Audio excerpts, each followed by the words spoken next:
Well, welcome guys to the Zelda 35th Nice. anniversary. What do you guys think of that? Was that okay? I like that. That was That was good. nice. Intro, So yes. yeah, it has some questions. I can see that Triforce is gonna tell us a lot of stuff that we want to know after he just witnessed something. I'll get to that in a minute. I want to introduce myself. My name is CHRONOZ, and I'm here with co-hosts of Slayer Dan and Mama Slayer. How's it going there? And the main co-host today will be Triforce Johnson. What's going on, guys? Nice And to it's be a back. pleasure to have you here. It's been some time. We've had you here like about a year ago or so during the COVID beginning or so, and we wanted to get more insight on the Zelda lore and history. And I guess we didn't cover that too much because we should have had a 2 hour stream or something like that. But either way, we're here again. I'm excited. And before we even begin going to Zelda real quick, I want to go into how you've been doing and what you've been up to these days. Oh, oh man, it's been a while. The current condition in the world has slowed everyone up. I had to make some pivots. I haven't traveled literally in since I haven't traveled since September of 2019, so I haven't really gone anywhere. I've just been here in Jamaica, doing our thing with the Empire. So actually have Wayne from the Lab Video Game TV. He's in New York right now interviewing some of the guys. And while he's there doing that, I'm over here helping the Valkyries channel grow through my wife, and she's pretty much doing well. So you know, outside of that, believe it or not, I haven't really been playing as many games as I really wanted to, honestly, because it's just with what's going on in the world right now. It, I have my wife, her mother, and her two children, and I have to pay the bills. So I'm constantly streaming on her channel. I'm constantly creating content on her channel, seeking sponsors, producing content to raise money, so I can pay the rent, put food on the table. That has taken away a lot of money from me. So now, well, not money, but time. And it made me realize, wow, I had such a great father. Because, when I was younger, I used to just play video games 24/7 without no concern in the world. And my father used to tell me, he's like, you like to play games a lot? I'm like, yeah. And he's like, you want to play games for the rest of your life? And I was like, yeah. He's like, make sure you pass your classes and you do well in school. And I'm like, okay. And I'm like, I don't understand. I'm like, I know you need an education, but he's like, you will understand that when there's something that you love, you need to be able to provide for yourself so you can maintain that love. Getting there is one part of the struggle. Maintaining it is a whole new thing. And now that I'm in my 40s, I'm like, you can't work. Exactly. We're all in our 40s, right? So now that we're all in our 40s now, you're sitting there as like, where's the time to play the video games, 15 hours a day? 8 of those hours has to go to work. You can't do 8 hours and then 15. Where you going to sleep? And then when you have a family you have to take care of, and there's a lot more to it. So I don't get to play as much, and that's sad. I'm trying to work around it so I can get to a chance to get to play some games as like how I used to. But from it's to the point. I'm gonna show you how bad it is. The Zelda trailer for Breath of the Wild 2. That's the first time I've seen it on your show. Sweet. So I haven't even I haven't saw people hate Triforce. Have you seen? Over the weekend, I was with the girls at an Airbnb doing a shoot for them. No, I didn't even know E3 happened this weekend. Well, not this You're weekend, but the past focused. weekend. Yes, well, here's the thing, because of the world's condition, I don't really focus on what's going on in gaming right now. I'm under the assumption that everybody's going to slow down a little bit, wait till the world starts to open back up before they get back into whatever they're doing.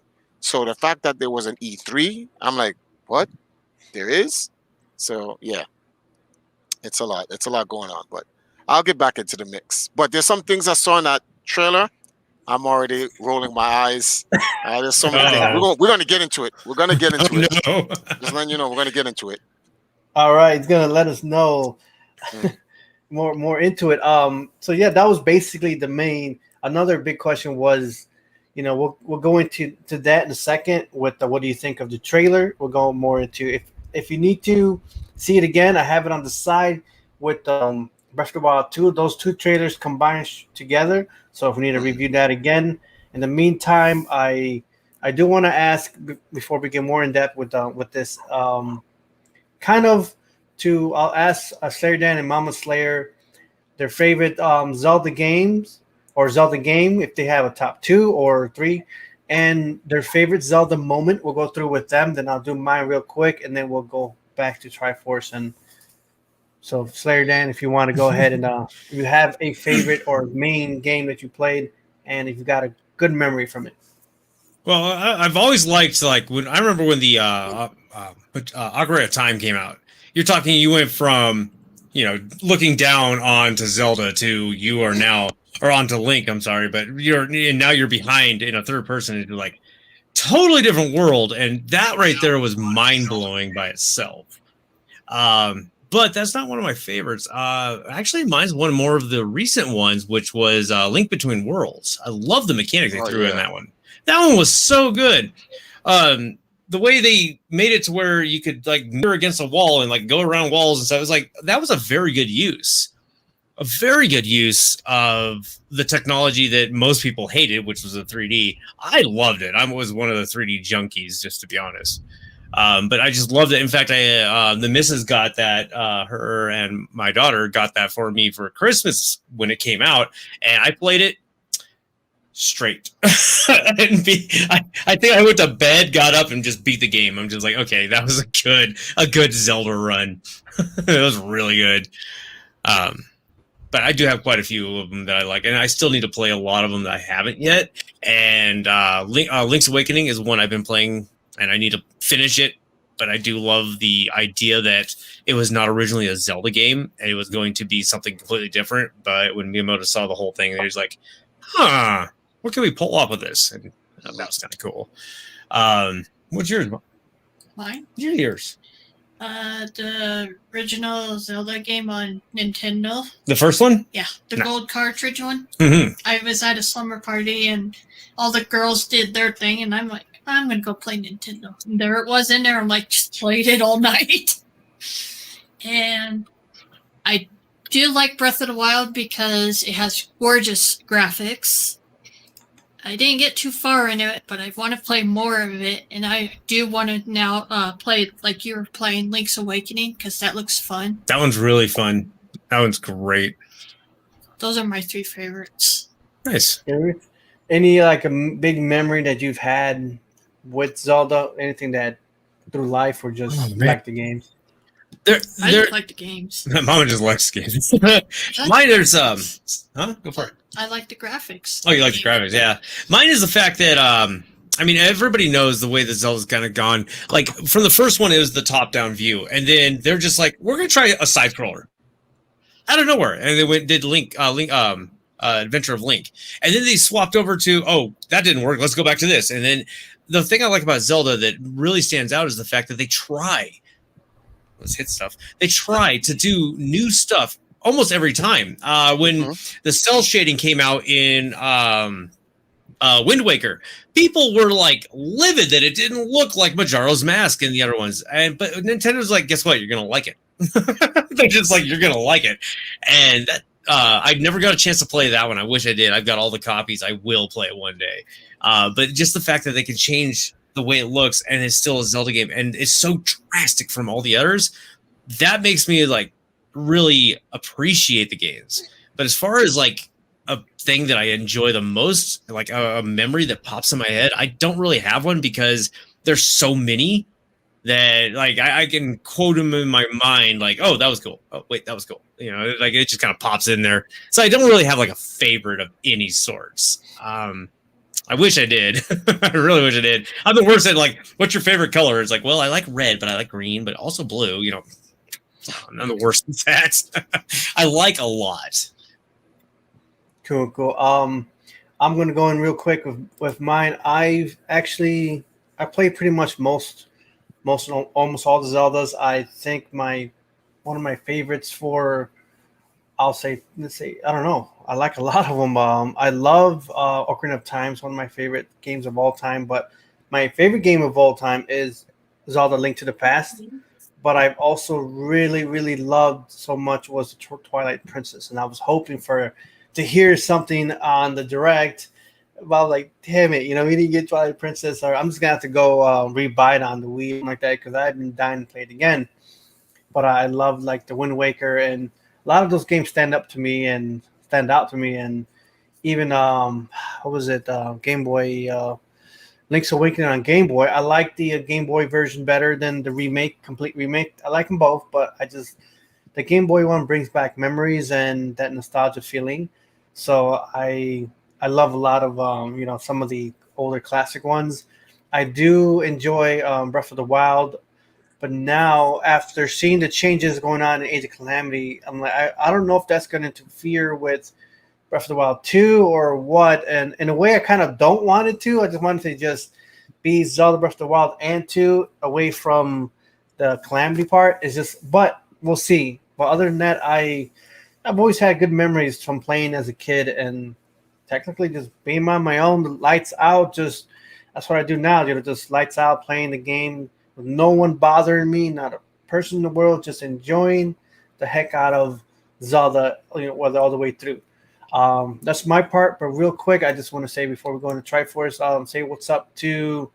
I see everyone from, how do you say it? Is it Evil Jagan? Oh yeah, Evil Jagan. What's going on, Jagan? Those are some of my guys from the Discord and stuff like that, so they're all here to watch. Sweet. And I see Mom Slayer Dan who are with us. Just Cliff, Kurtetsu, Frank Flint. Thank you for retweeting that, dude. Let's see, go down. There's Ryan Bell, Ryan Drayson. What's going on, dude? Then I see L Link Play, Noah Page, and Noah, what's up? All of my royalty. I'm like, all my royalty. That's Robin. Mm-hmm. What's up to everyone?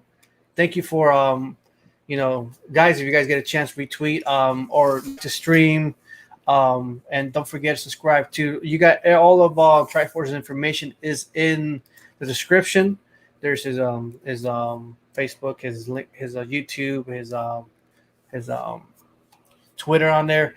But other than that, the big question, big one. What do you think about the new trailer? You just saw it for the first time. What rings in your mind? So there's something there that it seems like when you saw it, it's like you had all these questions, or you were thinking a lot, and so it's like, well, I see you're so excited. No, it's not that. There's some things about the actual the trailer that makes me wonder, right? Okay, and this all has to do with Age of Calamity. See, the thing that I don't understand is that, okay, Breath of the Wild states that the Age of Calamity happens. Then there's the Age of the Burning Fields, which all leads up to Breath of the Wild. The end of Breath of the Wild leads to the beginning of Breath of the Wild 2. Clearly, whatever is happening happens after the end of Breath of the Wild. Calamity Ganon's defeated. You can't destroy Ganon. I don't know why anyone ever thinks Link's gonna one day destroy Ganon. It's impossible. Ganon is the Triforce of power. Power is energy. Energy cannot be destroyed. It can only be contained. That's why they have to keep sealing Ganon. And every generation, a new version of Link and Zelda appears. So when Ganon breaks free of the containment, that generation of Link and Zelda have to come together with the courage and the wisdom to seal Ganon again. And it's an infinite story repeat. One of the greatest genius things Nintendo and Miyamoto has ever made, because you can literally keep creating infinite Zeldas. Literally. What I don't like is the unnecessary time splitting stuff. You already have an infinite timeline that you want. What's the point of creating alternative timelines? there's no point in that point in case. When they made Zelda 1 and Zelda 2, those two games are a part of the same timeline. They're continuations. All right. When they made Zelda 3, everyone was like, when did this take place, etc., etc. And they said it happened a long time in the past, hence a link to the past, a double entendre, play on the words, right? Then they made Ocarina of Time. And you're like, Ocarina of Time? Okay, it's another time game. And everyone asks, are these games... Well, you had, before Ocarina of Time, you had Link's Awakening. And everyone was asking Nintendo and Miyamoto, are these games all related somehow? And at that time, Miyamoto said, the games are their own standalone games, right? They have nothing to do with each other. And that's not a lie. At that time, they were. What happened in Ocarina of Time has nothing to do with happening in Zelda 1 or 2. What happened into Zelda 3, A Link to the Past, has nothing to do with happening in Zelda 1 or 2, or anything to do with Ocarina of Time, or has anything to do with Link's Awakening. And the same thing for Link's Awakening. Each of these games are their own standalone game. When Wind Waker came out, and this is where the problem started. When Wind Waker came out and you found the Palace of the Gods, and you went downstairs in the Palace of the Gods, and you saw Ocarina of Time trapped in time. Then they came back and said, okay, what's going on? Are these connected? And Nintendo then at that time said, maybe.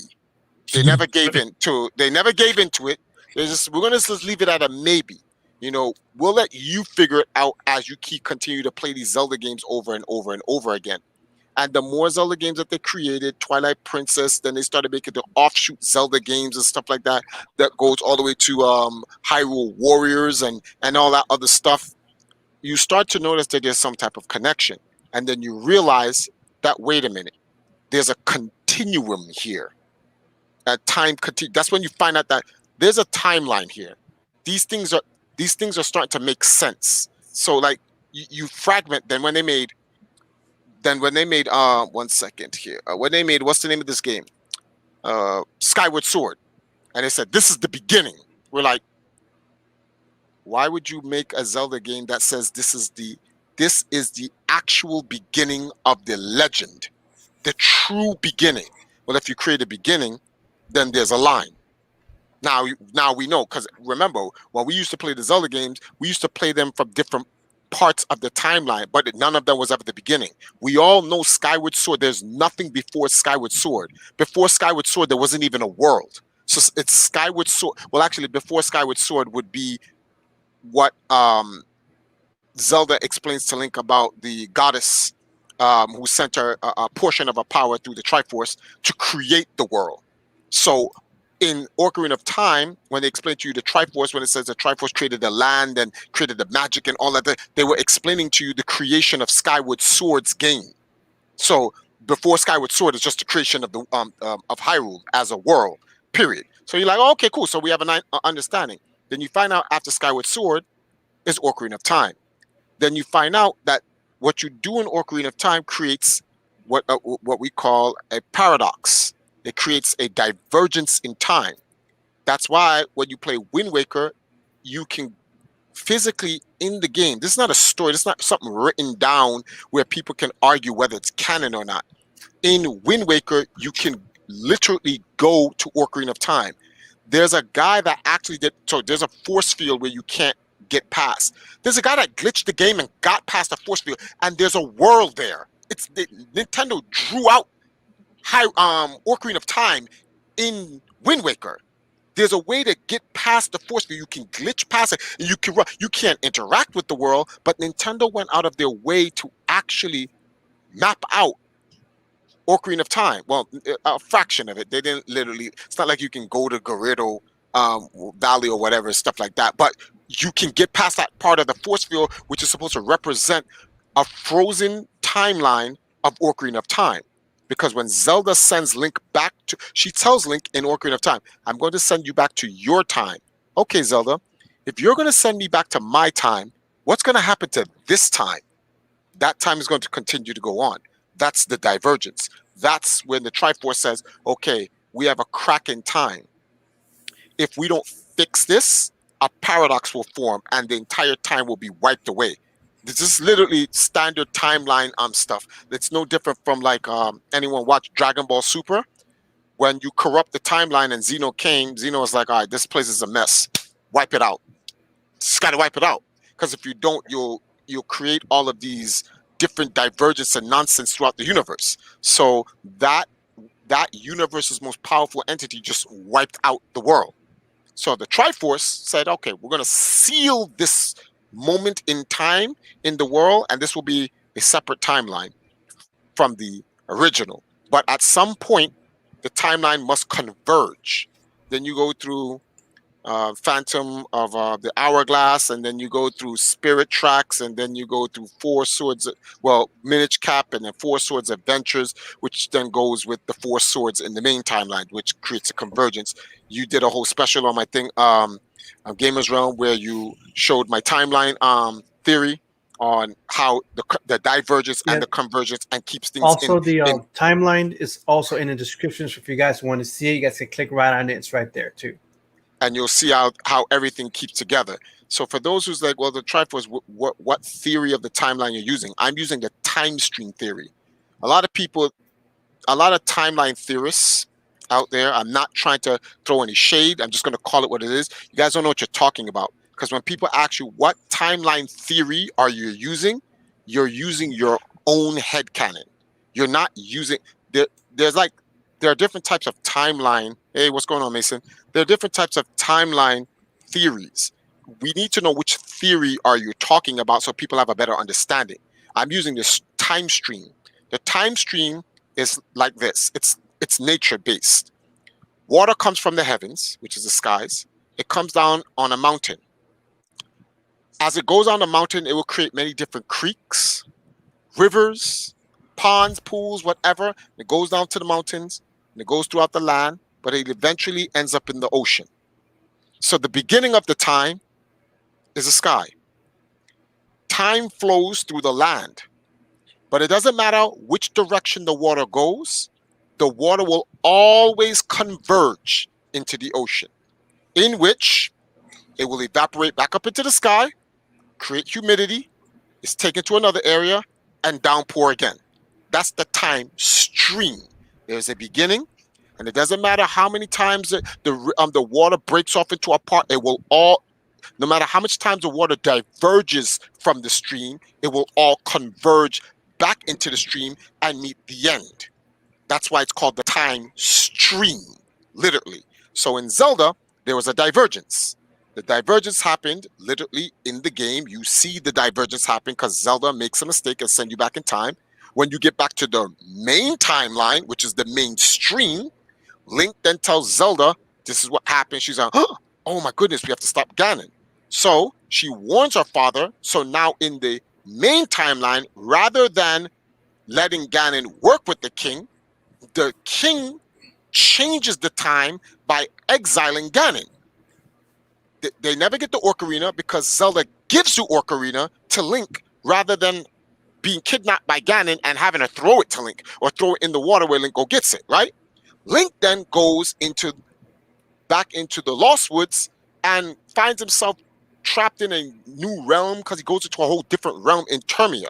So Link's not even in Hyrule anymore. So while Link is gone out of Hyrule, Ganon is like, because this is if you play a game called Legacy Kain Soul Reaver, time abhors a paradox. No matter what you try to do, there's a beginning and an end, and time knows this. And no matter how hard you fight against the time stream, time will find a way to make whatever is supposed to happen in the end, it is going to happen. And there is, like the Matrix, you have a choice. You have two doors. One is to the salvation of your people and Zion. The other is to the end of your people. And no matter what you do, she is going to die. And there is nothing you can do about it. I hope you won't be here when I get back. I won't. And guess what? Trinity died. It doesn't matter if he's the one. The architect is like, you cannot stop time. What are you doing, Neo? So in that sense, Zelda in her infinite wisdom, which clearly wasn't infinite, thought if I give the Ocarina to Link and he takes it away, Ganon won't be able to do this. And Ganon was like, no, I'm still going to destroy Hyrule. You know what's worse? Link's not even here to stop me. You know why? Because he's in Termia right now, playing around with the Deku seeds, the Deku nuts or whatever. So Ganon ramsacks Hyrule anyway, different way, but he ramsacks it anyway. Link comes back out with of what's the name of this thing here? Majora's Mask. And when Link comes back out of Majora's Mask, he has to restart all over again. So Link grows back to be a kid, an adult, a teen again. And this is when Link now goes to Hyrule Warriors. And Zelda knows him. Link doesn't know Zelda. But Zelda, remember, she has a Triforce of wisdom. So she knows Link already. Well, she met him when she was a kid for the second time. So it doesn't make a difference. So now here's Link regrowing up as a teenager all over again. This Link, well, actually I said Zelda knows Link. No, it's not. They both know each other anyway, irrespective of what the situation is. But the point is Link is regrowing up all over again. He's already grown up again, came back in time, went back to being a kid, went into the Termia, and then came back and grew up to be a teen all over again. That Link is a hero of time and shade. It's the same. In fact, he's a hero of time, shade, and he's and that hero is actually recognized in Wind Waker, because in Wind Waker's timeline, they tell you about the warrior. Cladded in green, came, defeated Ganon, and left. And nobody knows where he went to. Actually, Zelda knows where he went to. Zelda sent him back to his time. That's why no one knows. Everyone's looking for him, but he's not there because he's not even in that timeline. He was sent back to his time. So in their timeline, there was never a Link, but the Triforce had to create a Link for that timeline. So the Link in Wind Waker isn't ancestrally related to Link in Ocarina of Time. That is just a Link created for that timeline. It's only in Four Swords Adventures when the convergence happened, it merges all of the links into one, keeping the timeline true. So they're now still bloodline, but you have to go further in the future for that. So anyway, you have all these games that lead back up to Four Swords Adventures, and what's the name of this thing here? Four Swords Adventures, and then I forgot the Four Swords for the Game Boy that they made. I forgot the name of it. It's called Four Swords. Yeah, It's just called Four Swords, and then you have Four Swords Adventures for the GameCube. So the GameCube Four Swords Adventures happens in timeline B. Four Swords takes place in timeline A, but they had to find a way to merge Four Swords in the main timeline. So Nintendo geniusly said, you know what we're going to have to do? Let's retcon The Legend of Zelda: A Link to the Past. And they merged Four Swords into A Link to the Past. That's why when you play the new Four Swords, The Legend of Zelda: A Link to the Past Four Swords, there's the Palace of the Four Swords in the Dark World. So it connects the Four Swords in the main timeline. So when you look in the description below and you see my timeline, I literally illustrate two incarnations of the same thing in two different timelines that happen, that bridge the timeline together. This is called the convergence. Anyone wants to look at what the time stream means, play this godlike game series called Legacy of Kain, Blood Omen, Soul Reaver. That's the one on PlayStation, right? Yes, I do have that game sitting over here. I'm gonna have to play it now. God, you have to play in this order. You have to play Blood Omen, then you have to play Blood Omen 2, then you have to play Legacy of Kain, Soul Reaver 2, and then the rest, Defiance, and the rest of them. Follow Kain. Kain explains to you how time works in the time stream. And when you understand how it works, then when you look at the Zelda timeline, you're like, the games you don't have to put the games together. They match. They go, oh yes, that would happen. Then this, that, because you're following a time stream. A lot of the other people's timeline theories are their own personal headcanons of what they think happens. It's what they think happens. I'm just using the time stream and I follow what's in the game, and the game tells you what happens. In Hyrule Warriors, right, when Link comes back out of what's the name of this place here? Termia, and Link grows back up, a time paradox happens, which that's supposed to happen because Zelda screwed up in Ocarina of Time. So all these portals in different times, past, present, and future, is opening up in real time in Hyrule. And then Sia steals the Triforce and then all this other stuff. And then our sister has to come and make a pocket time universe to save Impa, Link, Zelda, and herself from the corrosion of time. They gotta go beat Ganon, get the Triforce, use the Triforce, restore time as if it never happened. So none of that actually happened. Hyrule Warriors happens and then is undone. So it never happens. Hence the legend of the Hero of Shade. When you play now the next game after that, which is Twilight Sword, Hero of Shade explains to you, I am the hero forgotten because he undid what happened in time. So no one remembers because it never happened. So I was like, godlike. I was like, that is so godlike. So the Hero of Shade is the hero of time. So now the Hero of Shade teaches the next generation of Link what happens, and that Link carries on the night line, the bloodline. If you look at the moves that the Hero of Shade has, they're all the moves from Hyrule Warriors. Yes, see, that makes me mad that I haven't played Hyrule Warriors. Hyrule Warriors is godlike. Are you kidding me? I haven't got it. Ridiculous. I need to play it. Okay, you know what? I need to go off my butt and stop working Go and get just it. dedicate some time. Hey, real quick, I was going to say, in the text, Kotetsu states that Age of Calamity is in Ganon, and he believes it was confirmed.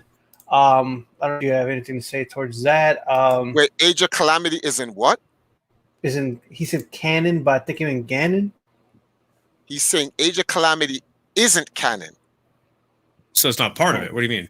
No, okay. So, all right. Number one, right? I'm going to get to. I'm going to address. I'm going to address Age of Calamity because, believe it or not, Age of Calamity is canon, and I'll tell you why. It's in Age of Calamity isn't canon. Not true. Age of Calamity actually is canon. We'll get that, and I'll prove it to you in the game. I'm not going to give you my terminology or whatever, or blah blah blah. I'm gonna show you it's in the game. The game tells you it's actually canon. Well, you have to understand the time stream. Once you understand how the time stream works, you'll then go, oh crap, you're right, it is canon, right? So watch this now.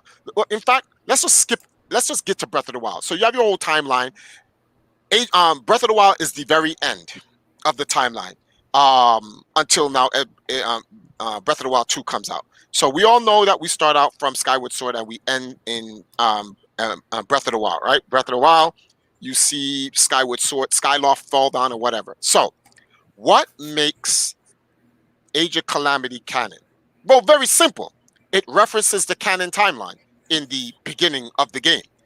Literally, in the Age of Calamity, where Ganon destroys Hyrule, happens in the beginning of the game, maintaining the main timeline. The white guardian egg goes back in time, meaning in the main timeline, something from the main timeline goes back in time. And heroes from the main timeline comes to the behind in time to help change that past, which guess what is creating again? Which we just finished fixing when they created, when they converge with Four Swords. It's creating another divergence. And that is what's making me annoyed. Like you just fused the timeline together and you're breaking it again. Why? And the only answer is so we can play around with Zelda and create alternate stories of stuff like that that we don't necessarily want to be canon. And it's like, but you're following a time stream and it's canon because it's going to converge again. If it diverges, it converges no matter what. It doesn't make a difference. He says, could you say that Age of Calamity is an alternate timeline because the white guardian egg came from the main timeline. It literally shows you in the game something from the canon timeline went to went back in time and created a divergence. So now Age of Calamity is now a part B to the main timeline, much like it's no different when Zelda sent Link back in time in Ocarina of Time and then created the divergence timeline with Wind Waker. Wind Waker is still canon. It's just diverged from the main timeline. So now we have to wait for some nonsense to happen in both timelines at the same time that converges them again. And I'm annoyed that, like, why'd you do that, Nintendo? Like, what was the point of doing that? Now I want them to just make a time game where Ganon goes, I'm going to destroy all of time. And then there's a Link Prime that stops that Ganon and just saves the whole timeline and just keeps things going normally. There's no reason for them to... The Legend of Zelda, you could just keep creating different Zelda games because Ganon can never be destroyed. So there's no reason to create an alternative. None whatsoever. It's just literally pointless. It created something... yes, thank you, Robin, all of me royalty. It created another time paradox. So now you have to fix it. Because in the end, which it can be fixed. Now, let's get this. You can fix it in Age of Calamity. All they have to do is create a DLC. They can create a DLC to fix it in Age of Calamity. But the ending of Age of Calamity is not a part of... So now you have two different endings, right? You have in the main timeline, Ganon destroys everyone. In the Divergence timeline, you stop Ganon from destroying everything. But what did I say about the time stream? No matter what you do, at the end, Ganon is going to destroy Hyrule. The Age of Calamity is going to happen. The four Guardians are going to die, and there is nothing you can do to stop it. You can prolong it, you can whatever, and blah, blah, blah. And if you get a power strong enough to actually derail time, a time paradox happens and collapses the time universe and just destroys everyone. So, that's what's going to happen. Now, how Nintendo's going to do it, we don't know. I just thought it was annoying and corny that, like, it was just corny. Like, I really wanted to see how Hateno Village fell.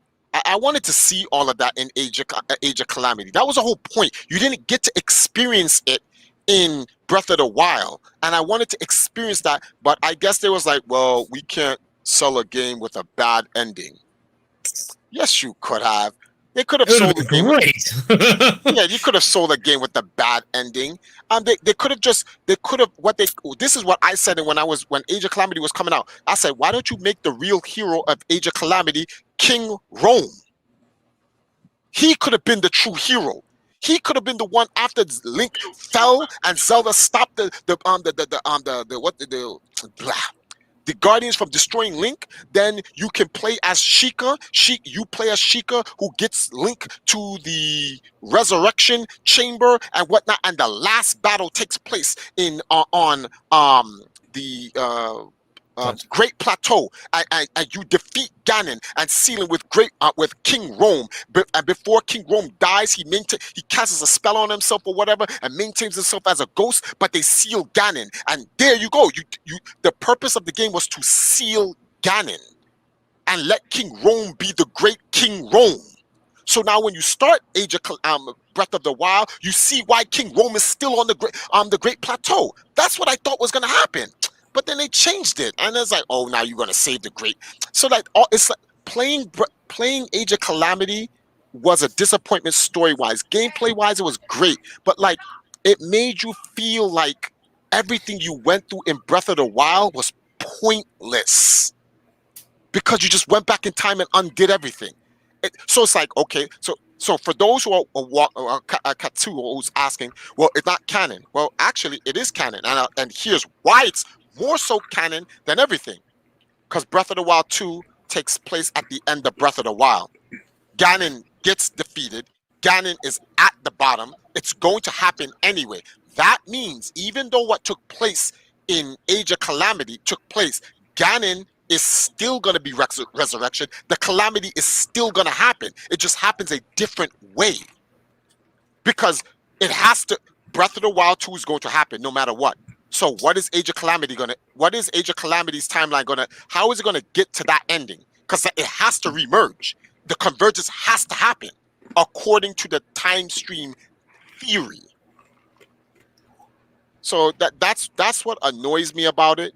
The only good news that comes out of it is that there's a whole bunch of Zelda games going to come out of this. So that's great. I hope there's going to be a ton of DLCs for Age of Calamity to see how it converges, so Nintendo can play around with that all they want. Remember, in the Age of Calamity, the Guardians are still alive, right? According to Breath of the Wild, there's something called the Age of the Burning Fields. Do the Guardians die during that time? And there's another age after that. Do the Guardians die after that time? Those Guardians are going to die no matter what. In the Divergence timeline, they're going to die. It just may not die the same way. And when they do die, then Breath of the Wild happens. And then after Breath of the Wild 2.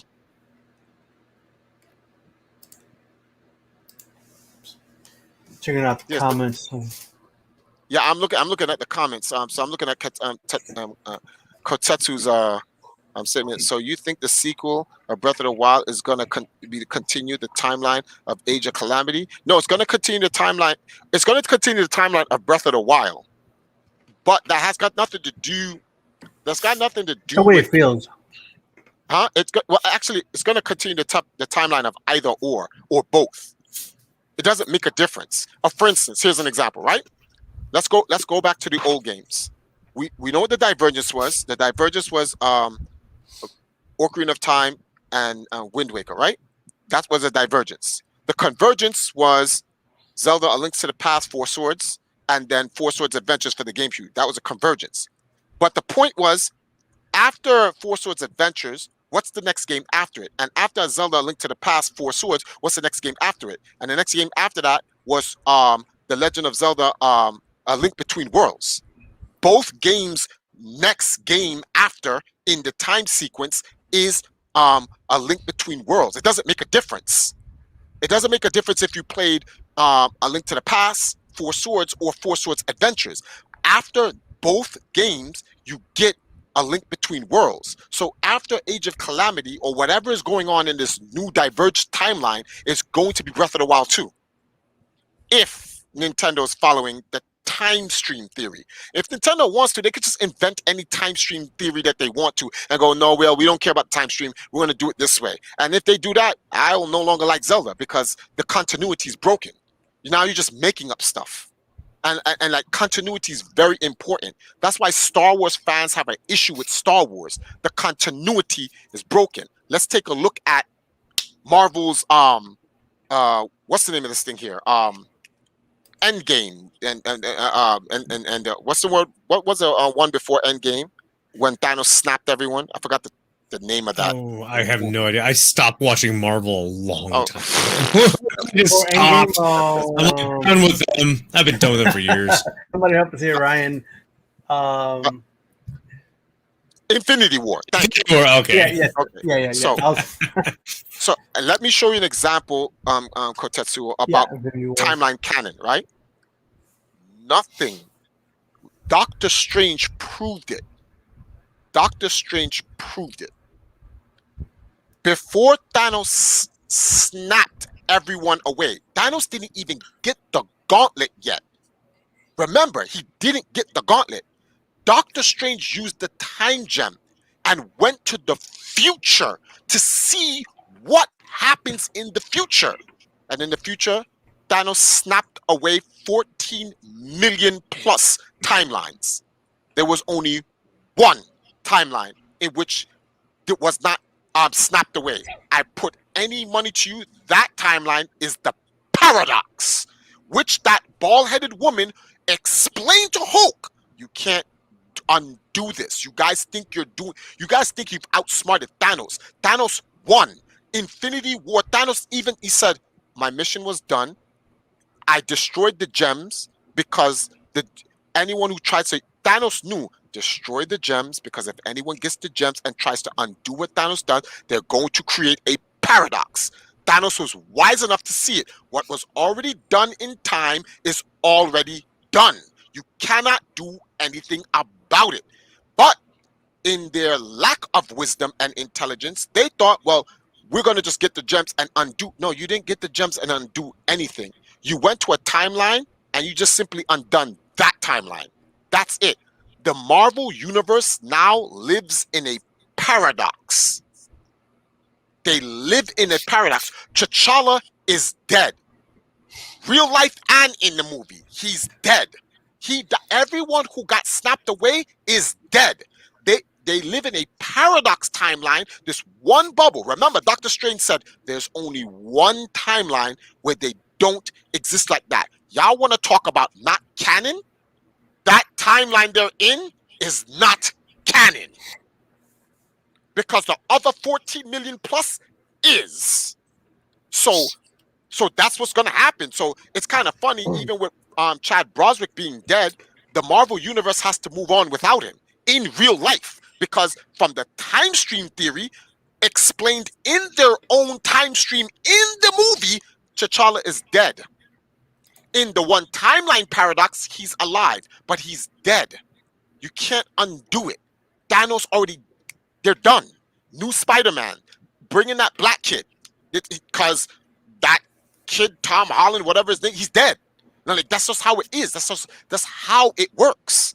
And I'm like, so a lot of people, what they're doing is their fandom, their love and their emotion. That's why I keep asking people, what timeline theory are you using? Because if they don't give you a timeline theory, then everything is coming from their emotion. Oh, well, I don't want T'Challa to die, so yeah, I'm going to use this one. This is called rationalizing now. So they're going to headcanon everything to rationalize so their favorite character doesn't die. And it's like, well, time doesn't have an emotion to whatever. The time is like, did you die in this time? Yeah, you're dead. Yeah, but that's what? He's dead. That's it.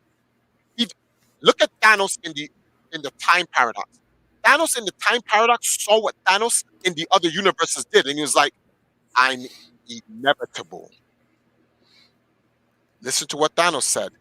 I'm inevitable. There's a certain individual who said that in the Matrix. And everyone said, Agent Smith said to Neo, I'm inevitable. And they didn't believe him. And then in the end, Agent Smith met up with Neo, and he said, I told you, I'm inevitable. And Neo was like, you're right. You are inevitable. Because Agent Smith is the one. Agent Smith is the anomaly. He's a computer program that thinks, acts, and feels like a human. The computer never created the program. The program evolved into a human being. That's an anomaly. Neo is not an anomaly. Well, he is, but from the opposite side. He's a human that evolved into a program in which the two anomalies came together, and Neo sacrificed himself and they installed it back into the Matrix, which was foolish of them to do. Because by them installing it back into the Matrix, guess what? Agent Smith took over the Matrix and Machia Deus. That's why Matrix 4 is happening. Because the Matrix got corrupted by the anomaly that they were trying to fix. But wouldn't they just be resetting the Matrix back to like the fifth one? Was it the fifth version or sixth version? It's not being resetted at all. It's being corrupted by Agent Smith. I know they were talking about how I know we're not on the Matrix, but I love that series. the program in which the Matrix created evolved and then took over its system on accident. What they were supposed to do was, Agent Smith was a virus. They were supposed to delete the virus. They took the virus and put it into the system and corrupted the system. So now what would make sense is that Neo would be an antivirus, and his job is to destroy whatever. Anyway, it's not about. I love that series. I can hear you talk about that all day long as well. That's a whole different situation. It's such a good freaking movie setup. But the point I'm trying to make is that Calamity Ganon is inevitable, just like Thanos is inevitable. Thanos himself has said, I'm inevitable. That's why when Tony Stark said, I'm Iron Man, and he snapped his fingers, Thanos didn't argue about it. Thanos just sat down and was like, oh, well, I did my thing in this timeline, but I'm inevitable. So what if I lost in this one timeline? Your timeline's a paradox. I won in 14 million other timelines. Thanos won. Thanos won. Once Thanos said, you should have aimed for the head. No! Done. Thanos wins. Period. In the Marvel Cinematic Universe he won. Let's not even get into Marvel comic books, because anyone who read the 3 last Jim Starlins, I forgot the name of the thing. Can't, too many things to remember. He beats the one above all, and he wins. So he wins there too. So he wins. Thanos wins. There's a comic book series called Thanos Wins. Thanos wins. So it's the same thing. Ganon wins. Thanos wins. Agent Smith wins. The bad guys always win. Now this is just the ending of stuff. Now they just keep winning. Our job is to keep them from the permanent win. So a new hero is born, and they do that. So what I'm seeing here is that after whatever they want to do in timeline B, I guess they can make up a new villain. A new villain ends up killing. They can make up in timeline B. They can create the Age of the Burning Fields, invent a new enemy if they want to in the Age of the Burning Fields, and then that new enemy kills the 4 Guardians, whatever. Or they can create some offshoot or whatever, blah, blah, blah. It doesn't matter. The point is they're going to get to Breath of the Wild 2, and everything will continue on forward. I just find it annoying. I just hope that these additional stories are just DLCs for Age of Calamity. I hope they don't go out of their way to go just creating brand new games like what they did, like a limited series of games that they did for the Divergence timeline, and then get bored and go, all right, let's just get back to the main timeline. Because that's what they did in the first one, literally. Hey, guess what? Let's put all the cel-shaded games in the alternate timeline, just in case people don't like the cel-shaded games, which we end up loving anyway. So we end up loving it. So there's like, oh, well, if they love it, then we don't need to create an alternate. All right, let's just bring it back to the main timeline. Convergence. All right. And then it continued. Then a Link Between Worlds, cel-shaded. Oh, see, we got it anyway. Then the Triforce Heroes, cel-shaded. It's like, okay, so you didn't have to do that. And in my opinion, they didn't have to create Age of Calamity to create offshoots of whatever Nintendo wants to do next. But that's my understanding of it all. But mark Triforce's words, I'm going to knock on wood. Age of Calamity is going to start. It's going to end with Breath of the Wild 2, or whatever its name is. The name of the game is going to call. The beginning of Breath of the Wild 2. Yep. Well, no. Age of Calamity is going to get to Breath of the Wild, and then Breath of the Wild is going to happen. Okay, yeah, because like I said, I'm sorry I did not play Age of Calamity, but that's the one that led up to Breath of the Wild, and Breath of the Wild is going to go back in. Because you have to look at it like this: in order for Breath of the Wild 2 to take place, Breath of the Wild has to happen. Like, this is just simple logic. So if Breath of the Wild has to happen, that means a convergence has to happen. These people are going to die. Period. The game is already made. So, well, Breath of the Wild 2, is it a sequel of Breath of the Wild? Yes. Okay, then that means whatever happens in Age of Calamity, it has to converge. That's it. Because Breath of the Wild 2 is happening. Now, if they go, okay, we're going to cancel the Breath of the Wild 2, then now we can say, all right, so then what are you going to do now? And then they may go, all right, you know something? Because, and this would make sense now. This is called swapping timelines. If they say, we're going to stop Breath of the Wild 2, and we're going to make a different game, but the Guardians are alive, then you can simply say, Breath of the Wild timeline ended when the Guardian Egg went back in time and changed time. So the new prime timeline starts from Age of Calamity. But in order to do that, you have to cancel Breath of the Wild 2. Think about what I'm saying. I'm not creating some conjecture. I'm using logic. I'm simply using logic. If you want it to change, then stop Breath of the Wild 2. And Nintendo's not going to stop Breath of the Wild 2. Okay, so then Age of Calamity is going to converge. Is it?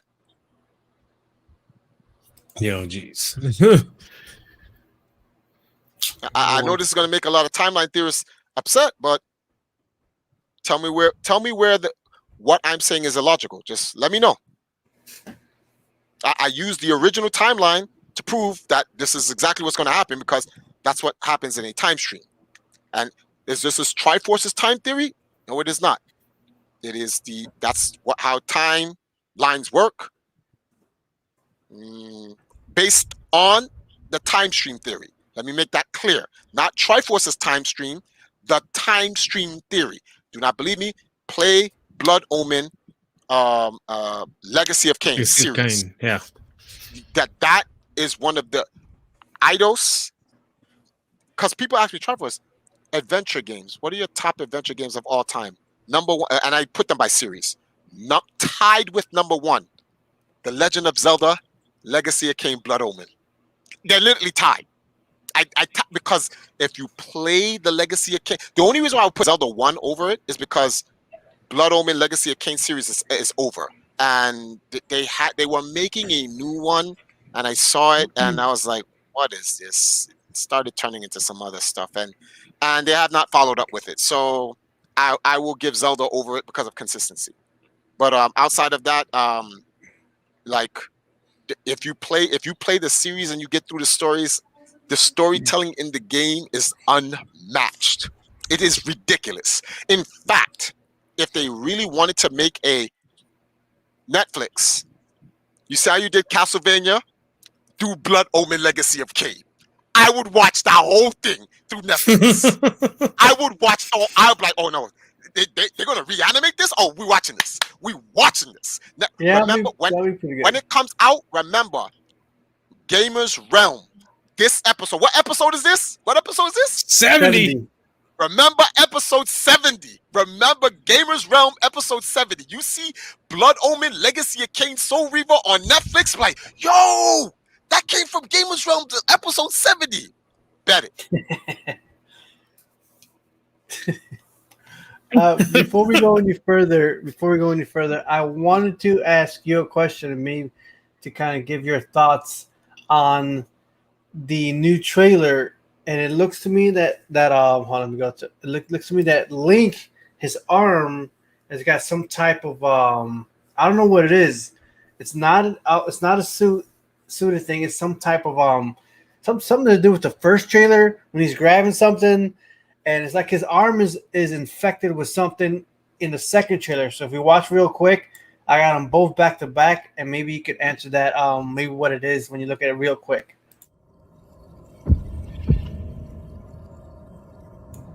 As you can see how this one starts off.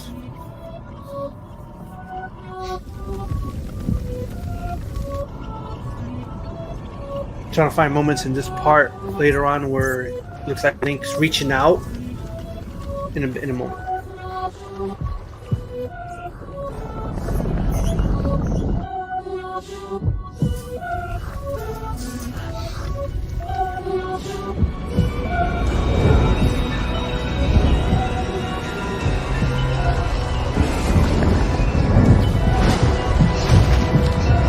Something grabs him.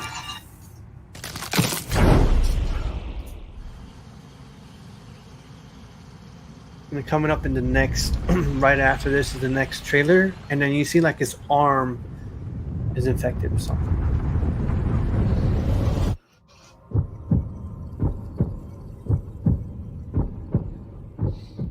You gotta look closely.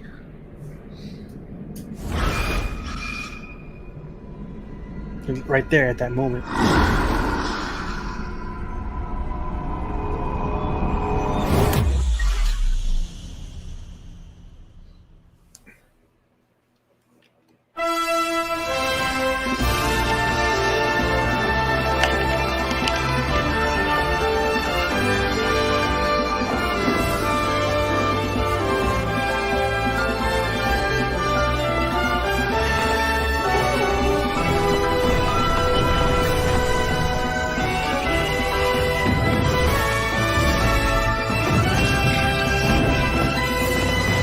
I didn't even see him with a Master Sword on him. I thought he had it, the other one, in the first trailer, but he doesn't have it in the second one. Weird.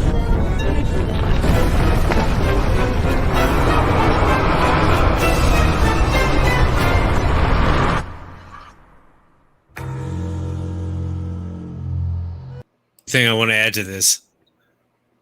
Really cool conspiracy thing. Just go for it. You just tell me what you got to do. I have a conspiracy thing I would love to add. What do you this. think of Triforce? And you can go ahead, So- Dan, after. Okay. If we're going back, if you go back to Zelda 2, Adventures of Link, it's no secret Ganon has been trying to get Link's body so he can resurrect himself or manifest himself in the physical. When they showed you that plague-like thing pass over the mouse, it took over the mouse. I believe that when whatever that slime goo thing is the calamity, and it infected Link. That's what I was thinking. And then that arm, the glowing arm or whatever or something, there's going to be some type of MacGuffin, right, where you have to keep the arm from completely infecting Link completely. Because if it affects Link completely, keep this in mind. If you look at the original Hyrule lore, Link has red hair in it, not blonde hair, red hair. And he becomes a hero of legend or whatever to save Link, Zelda, in the Age of Calamity when it happens. I always wondered, wait, is that even Link? Or could that be a Gerudo? Okay, that's one situation. I'm going to pocket that situation and leave it right there for a second. So I believe his arm is being infected, and there's something that you have to take to keep the infection from going down. It grants him certain powers, because it's corrupted powers from Ganon or whatever that you can use, because it looks like he can turn into liquid in one area. He's blasting fire from his arm in another area, or so forth or so forth. We don't know. So I'm thinking that, because it shows you it goes on his arm. Yeah. I don't know if something stopped, if Link did something to stop it from, or Zelda did something to stop, or Link is fighting it, or Link has to go somewhere and someone puts a spell on it. I don't know. Yeah, exactly. He may be even using the Triforce of Courage to fight it off from completely corrupting him. And there's only a certain amount of power you get, and that would be kind of cool if Nintendo went in that direction. And this it was like Metroid Prime Corruption. Exactly. Metroid Prime 3 Corruption. They're like, there's this whole new thing that they have to like battle throughout the entire game. That would have been kind of cool. And these are just speculations. These are based on, because there's not a lot to tell from. You just look at it and you're like, it's kind of hard to determine. But based on what I'm looking at, I'm thinking that could be it. That the calamity has infected Link, and Ganon is like, okay, because look at it like this, right? The calamity, that body of Ganon has been buried under the castle for all this time, right? So the question is, why didn't the calamity just go back into Ganon's body and come up? Because it's a rust. The body's decayed. It's weak. But what if it had a fresh new body? Right. And that body trying to take over Link. Yes. Now, yes. I like this one too. This would match now. This would match what Ganon was trying to do with the Thunderbird in Link, The Legend of Zelda. No, it's not The Legend of Zelda. Zelda, The Adventures of Link. Because when Link went to fight Ganon's body, the Thunderbird, they were the small little Kokiri elf, I call him Mido, tried to get Link's blood so Ganon could get in his body and take over Link's body. So I think that when the corpse of Ganon looked over at Link, the corpse can't do anything. It's a corpse, and that's actual Ganon's body. And it's like, and that's when the malice ran over and tried to get Zelda. And probably Link pushed Zelda out of the way, and Zelda fell, and then the calamity got into Link's arm. And I don't know what Link had to do to stop the calamity or whatever the case may be, but it's on his arm. So now Link has this contraption. I guess it went away, and Link probably used the Master Sword if he has it and cut the calamity off, and it's on his arm. And Link has to get back to Kaikori village, and he meets Impa, and he's like, Impa, look what's going on. And they meet with a sage or something, and it's like the calamity of Ganon's in you, and it's infecting you, and you have to do this and that and blah blah blah. And then you have the adventure, and then you finally destroy Ganon, and then the calamity comes off of you, and that would be a great story. That Ganon's sounds more like I'd want it that way. Yeah, Ganon's trying to get your body, and Ganon believes if he can get your body, then he can rule Hyrule or whatever. It would be godlike if Ganon could get your body, and then you play the rest of Breath of the Wild as Zelda. Man, I'm telling you, And you there's fight so much we Link. don't know yet. And if you fight Link, body gets completely corrupted, and you play as Zelda in Breath of the Wild. You have your Triforce now. She's the princess of Hylia and whatever. And Link, you're fighting Link now, but it's not Link. Your object's not to kill Link now. Your object is to defeat Link and free him from the calamity. If they did that, and you get to play Breath of the Wild as Zelda, oh, that game would be godlike. That would be, yes, that'd be amazing. That's what we want. That's what we want. The one thing I was thinking, though, if it's okay if I chime in here, sure. The one thing I was thinking, so if anybody noticed the trailer, both the first one and the second one, both have backward music. Both have backwards music. What if the what they're trying to do is Ganon found a way of trying to reverse time, kind of like they did in I remember there was a time management thing in Majora's Mask. Yes. So that'd be cool. Like if there's a time management thing now, all of a sudden, like Ganon is trying to reverse time and corrupt it back to where he wins again. I mean, he does win eventually. We all know this, but back to where it makes it faster. You know, so because it's the backward music and everything, and maybe that corruption thing could be a time. Maybe, what's up? Maybe the backwards music has nothing to do with Ganon trying to corrupt time. Maybe the backwards music is Majora's Mask. In 3 days, Link's body gets corrupted, so he has to keep going back 3 days in time to start the infection all over. There's your way to fix it. There's your way to fix it. Ooh, that'd be great. That would, all right. That's not. It's not. What's the word for this? It's not original. No, God no. Yeah, but that would be kind of cool. And then Link would have to do something where he keeps going back in time to start the infection all over to fulfill whatever. So within a day, Link has to be able to stop the corruption Ganon. However, I would like it if even if you can't play as Zelda, at the end of the day, like in the end of all things, Link gets corrupted no matter what. He gets corrupted. And that's in the third day or whatever time or whatever. And then it's Zelda who has to actually fight free Link and save Link and contain Ganon. The true legend of Zelda. The true legend of Zelda. Because Zelda's going to be the one actually saving Link. That'd be cool. All right, so Just Cliff says, after watching the trailer, we're seeing two different Hyrules. Because every time we see the ground, the platforms and the skies aren't visible. Right back.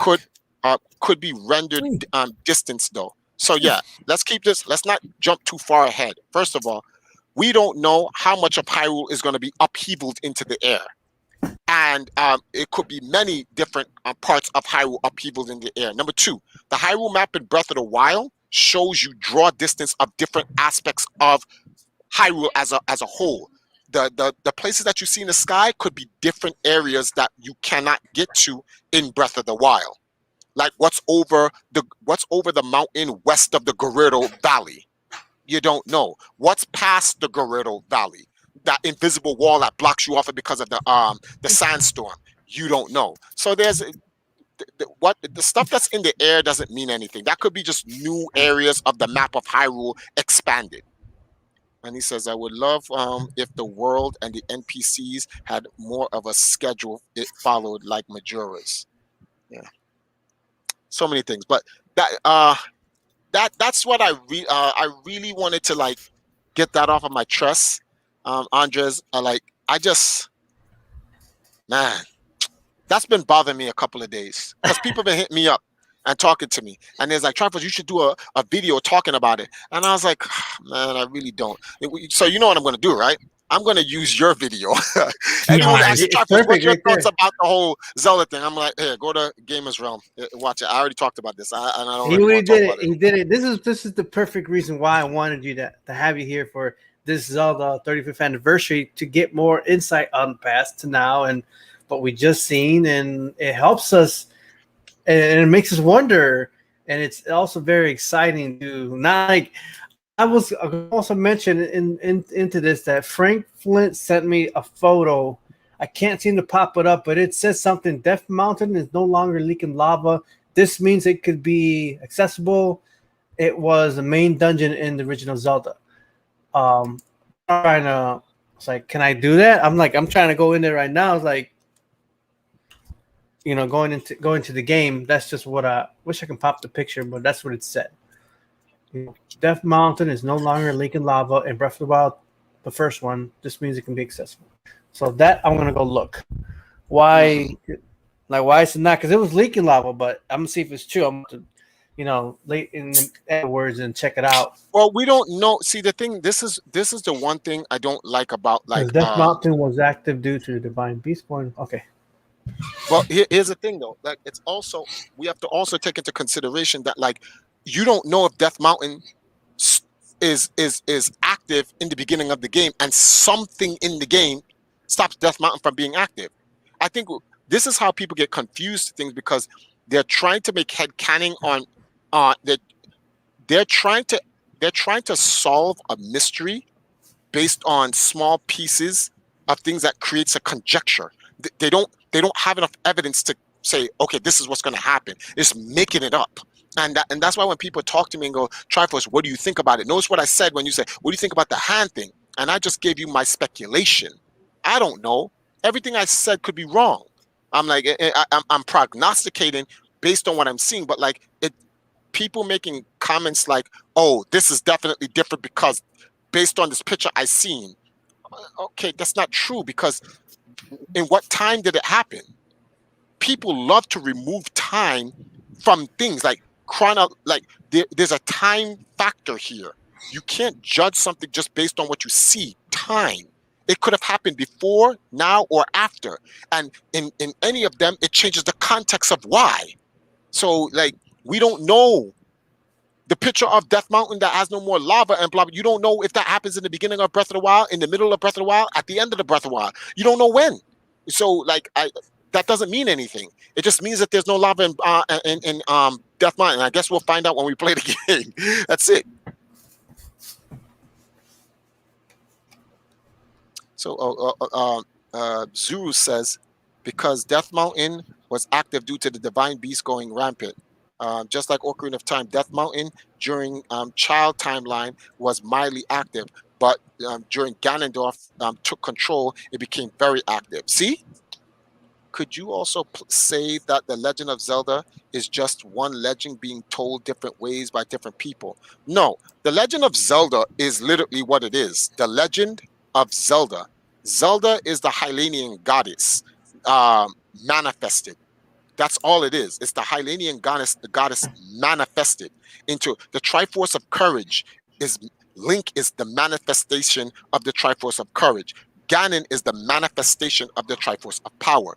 These being, they're all, remember, Hylia, the goddess Hylia created the world using a fraction of its power through its three symbols.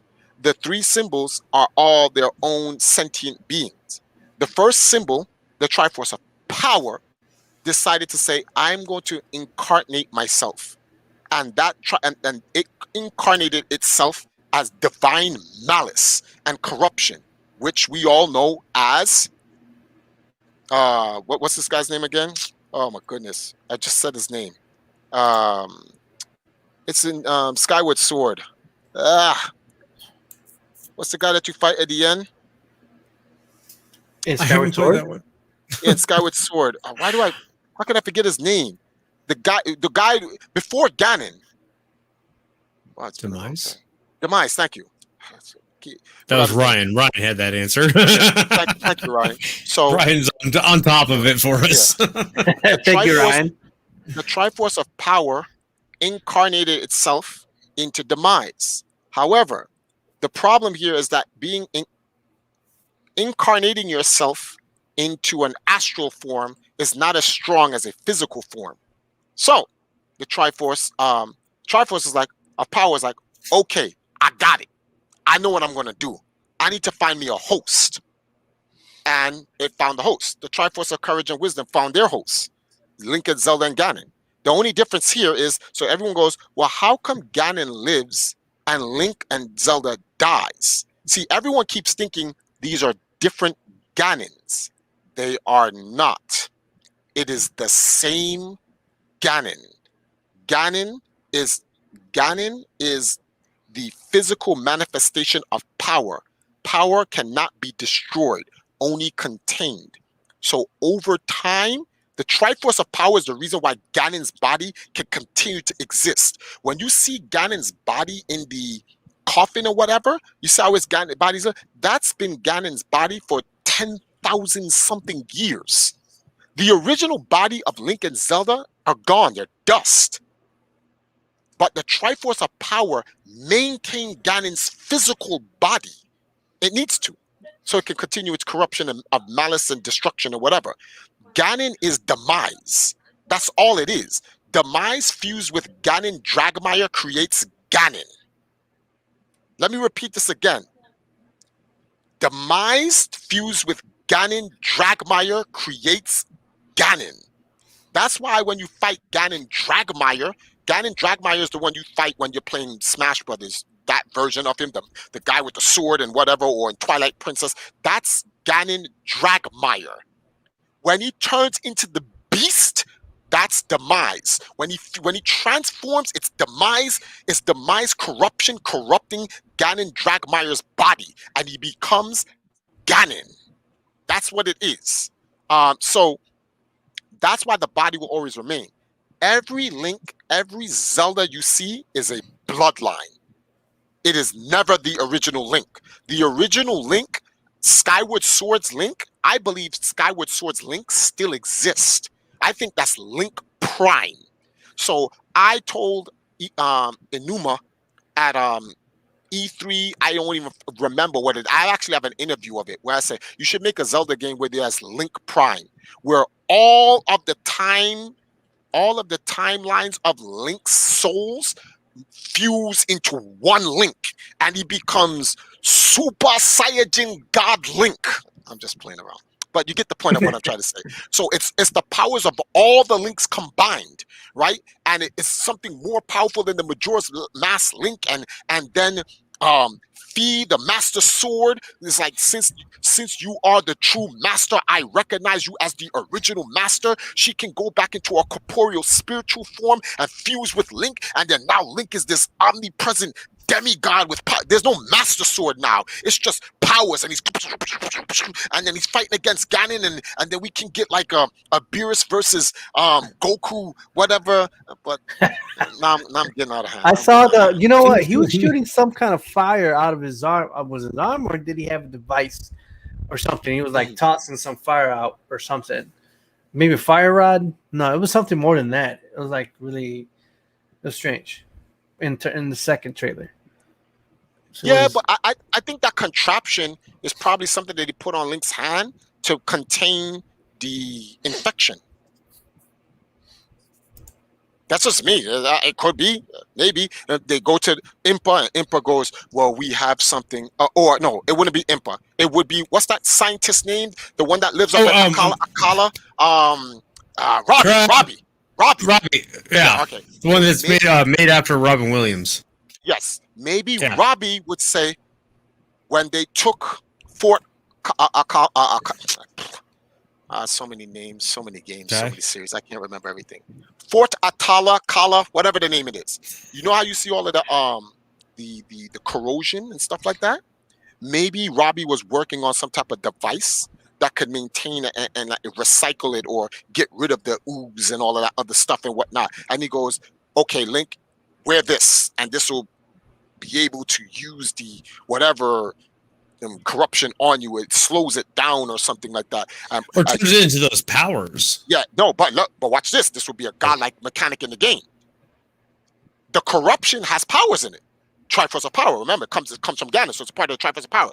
Link can use it, but every time he uses the corruption power, it worsens the corruption on him. So there's a finite use you will. If you use too much of it, it'll corrupt Link completely, game over. So you have to learn how to manage the use of the corruption. That would actually be kind of cool. That would be kind of cool. Or even if it depleted life or stamina or something. That would be godlike. Yeah. So that right there would be like, so if you're going to use this power, It has a consequence. It has a consequence. That'd be awesome. That would God, be awesome. that'd be awesome. That would be That better would be than amazing. Care if my weapons break. I just want to know that if I use a power too much. that would be better than doing a Majora's Mask time swapping. I would like that. It would. It very would. Because then you could figure out a way of getting your life back or finding a way to fight it back without changing time, because we've done that before. Yes, You like know? Ryan says, I like that corruption management theory. And That is Sue cool. says it depletes rupees. Nah, I say deplete life. Yeah, rupees are Yeah, that's they it. can be replenished no matter what. So can life, but life, like when life runs out, you're dead. And so And that- rupees run out, you're just broke. And the reason why that would make sense, because so like of all the people, why did it corrupt Link, but it doesn't corrupt him outright? Because he has a Triforce of Courage in him. And the Triforce of Courage is what's fighting it from completely corrupting him. People would say, but how? Let's take a look at go back to Zelda, a link to Zelda Ocarina of Time. If you go up to Ganon when he's playing the organ, make it to Ganon. Yeah, make it to Ganon. Hurt yourself. Keep putting bombs on the floor. Hurt yourself before you get to Ganon, and get to a quarter heart on your full bar heart, and walk into the room and start talking to Ganon. When Ganon tells you these things are not to be played with, boy, and he uses his thing and he goes, and he uses the Triforce of Power and it blasts away Navi and whatnot, and Link's Triforce on his hand glows. Did you know you get back all your life? Mm-hmm. When it goes, it goes, all your life go. That's the Triforce of Courage giving Link life back. So within the game, that's what's keeping Link from dying. The Triforce of Courage is stopping the Triforce of Power's corruption from killing Link. So that's why Link needs to manage how he uses it and gets hearts back to replenish his heart's use of that. That would keep a sense of complete tension in the game. Oh, God, Hardcore. yes. Because you have to constantly, it's like you're literally sick. You have cancer. You have to try to fight with cancer in it. And then if Nintendo wanted to, they can use that as a celebration for the fight against cancer. Do what Link does, fight cancer. Oh man, I should work for Nintendo as a marketing person. They'll probably get paid. Hey, did you Send a message. have you seen this yet? Triforce, check this out. Let me see. Have you seen the Zelda Gaming Watch? Yeah, I have the Zelda Game & Watch. Agree. Next up, This one. here's a little something you might like. This is a Game & Watch system that lets you play 3 games in the Legend of Zelda series. This year, the original Legend of Zelda game reaches its 35th anniversary. You can While we unmute don't yourself have if any you want to. campaigns or other Nintendo Switch games planned, we've been working on this Game & Watch system as a special item to help mark the occasion and reflect fondly on the earliest days of The Legend of Zelda. It will come with the first game in the series, The Legend of Zelda, Zelda 2, The Adventure of Link, and the Game Boy version of The Legend of Zelda Link's Awakening game, That as alone, well the as 3 a special games. version of the Game & Watch title Vermin, I want it starring bad. Link as the playable character. So that's 4 games on one system, from longer Legend of Zelda games to the pickup and On my wall. That's all I need it. Well, basically. how do you get that? How do you get that? Oh, that comes out in November. You got it. People can start pre-ordering now. Oh, okay. They're gonna have to ship me that. Don't stop Yeah, playing. 'cause that's like Don't I play knew with you're me, gonna like Nintendo. that. Don't play with me, Nintendo. I'll tell you. My name better be on that list. Stop. Don't play these games. Because I know when the Mario one came out, then you couldn't find it, but then you could, So if people don't get it right away, I can just wait, and I'll get it right when it releases. But yeah, that thing looks really good, and it's not like the Mario one where you just got one game or 1 or 2, but just the one Mario game. You got the three of the best games of Zelda all in one little tiny thing. It's pretty cool. Definitely. go I'm back. definitely copying that. I'm gonna definitely get one of those as well. Yeah, that has to happen. Yeah, I do wish that they had a Zelda anniversary. How do you say 35th anniversary? But I don't. Nintendo's not doing one. Like they did Mario. That's why I'm like the disappointment's there. But then you never know because there's so many or rumors, and I'm tired of rumors because all I can hear was no. It was what was it? Link's Awakening. No, not Link's Awakening. It was Twilight Princess, and what was the other one? It's not. It's in my head. 2 games plus 1 pack, and like the Mario 35th anniversary, or Mario 3D All Stars. They were gonna do something like that, but that never happened. So I'm not listening to no more rumors ever again, and just let it happen. Oddly enough, one game series that did get like a lot of reboots was Zelda. You guys remember on the GameCube when they decided they're going to release this whole collection just for Zelda, and that was the Master Collection. Actually, it's not Master Collection, Promo Collection. I've got it up there for the GameCube, and that had the first, second, and third one. What was all on that thing? But you don't see that very often. I mean, we did get Super Mario All Stars, but as far as like they like to do this, but they don't like to do it correctly, if you know what I mean. Like they just kind of dump them out there, like, oh, by the way, we have these games here, try when we're out of ideas. And Zelda does this, or Nintendo does this a lot. When they run out of ideas, they're just like, crap. What do we have in the background? Grab those games. Let's put them on a disc. Nintendo does that when they don't have a game to pump out at us. Metroid Prime Trilogy for the Wii. Remember that? Yeah. When everybody was wanting Metroid Prime 4, and this is what, like 12 years ago? They're just like, here, have this steel case of fun stuff. And they're hoping it subsides people's urge just long enough while they're working on whatever project they have. Hopefully they are actually working on projects. But this whole thing with hopefully they actually do give us a Zelda 35th anniversary. I mean, they still have till the end of the year. Like I said, I'm hoping that's they are slow.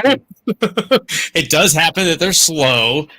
But if they pump it out, that would be really cool. That way we can get like a 3D Zelda collection. But we've already had one of those, haven't we? No, I don't want it to be like the Mario 3D All Stars, where things are decompressed and things didn't look so fancy on Mario 64 on the Mario 3D All Stars. I was like, what? Man, this is weird. I don't want them to do that with Zelda and cram a bunch of games, decompress it, and it looks like whatever. Is always best to always have the original copies of the games you love the most. Or like I'm gonna get the Twilight Princess, a couple of weeks and just make sure I get it.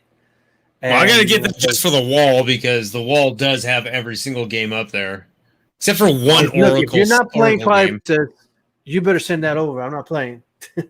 Which copy? Oh, Triforce. We left off at before we went into the video. Mm-hmm. I'm trying to get back in. Back on topic. He's trying to keep a schedule here. Trying to keep the topic flowing. Hold on. I'm horrible. So, they use the emulator for the 64 on the Switch. Yeah, Kotetsu. Yeah, that was right. That wasn't. They need to not do that for that point. But I do have on the side. Well, we already seen the Skyward Sword Zelda. I do have they did do a Hyrule Warriors DLC. If there's any interest in viewing that, let me see. Other than that, that's pretty much it. Did you want to see anyone want to see the Hyrule Warriors DLC part here or not? Yes, I please. I've been out of the loop. Okay, yeah, this was also on E3. Here goes.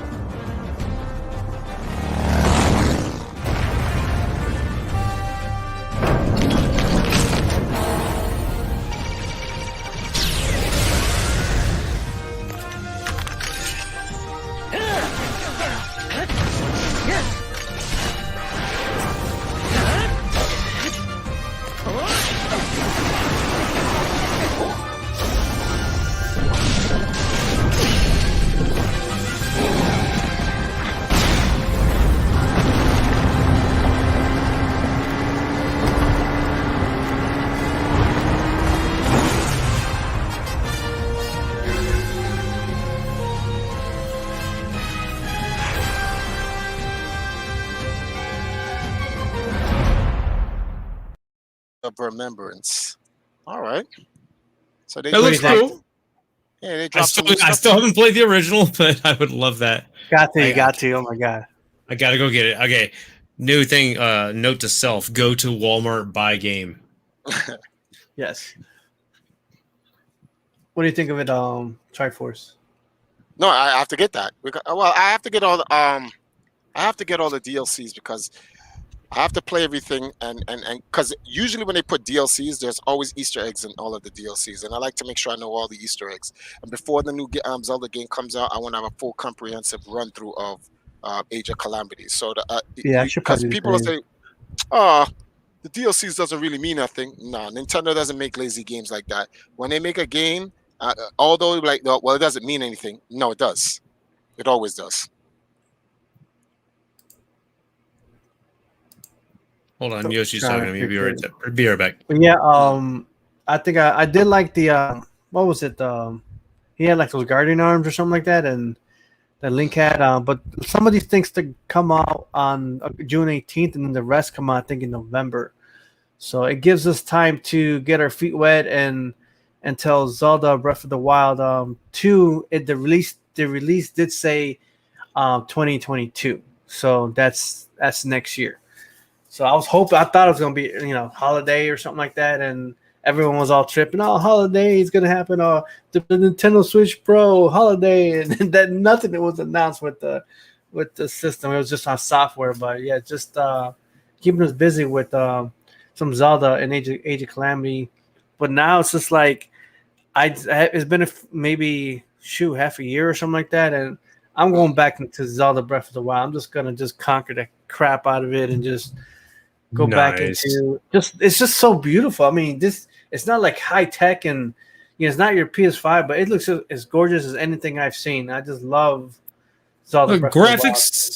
Graphics, I don't mean to interrupt, but beautiful. graphics don't make a difference. What makes a difference is engagement and Yes. the feeling of the game. I don't care about graphics. I mean, I played a game that was called Brothers. What's it called? Brothers? A Tale of Two Sons. Yes, Was I that love it? that game. Was that the one that had the two brothers that had to go through the whole like spiel after their You dad had and to everything? control both characters with both Yes. with both sticks Okay. together. That game made my butt cry. PG-13, Yeah, it was PG-13, emotional. then PG-13.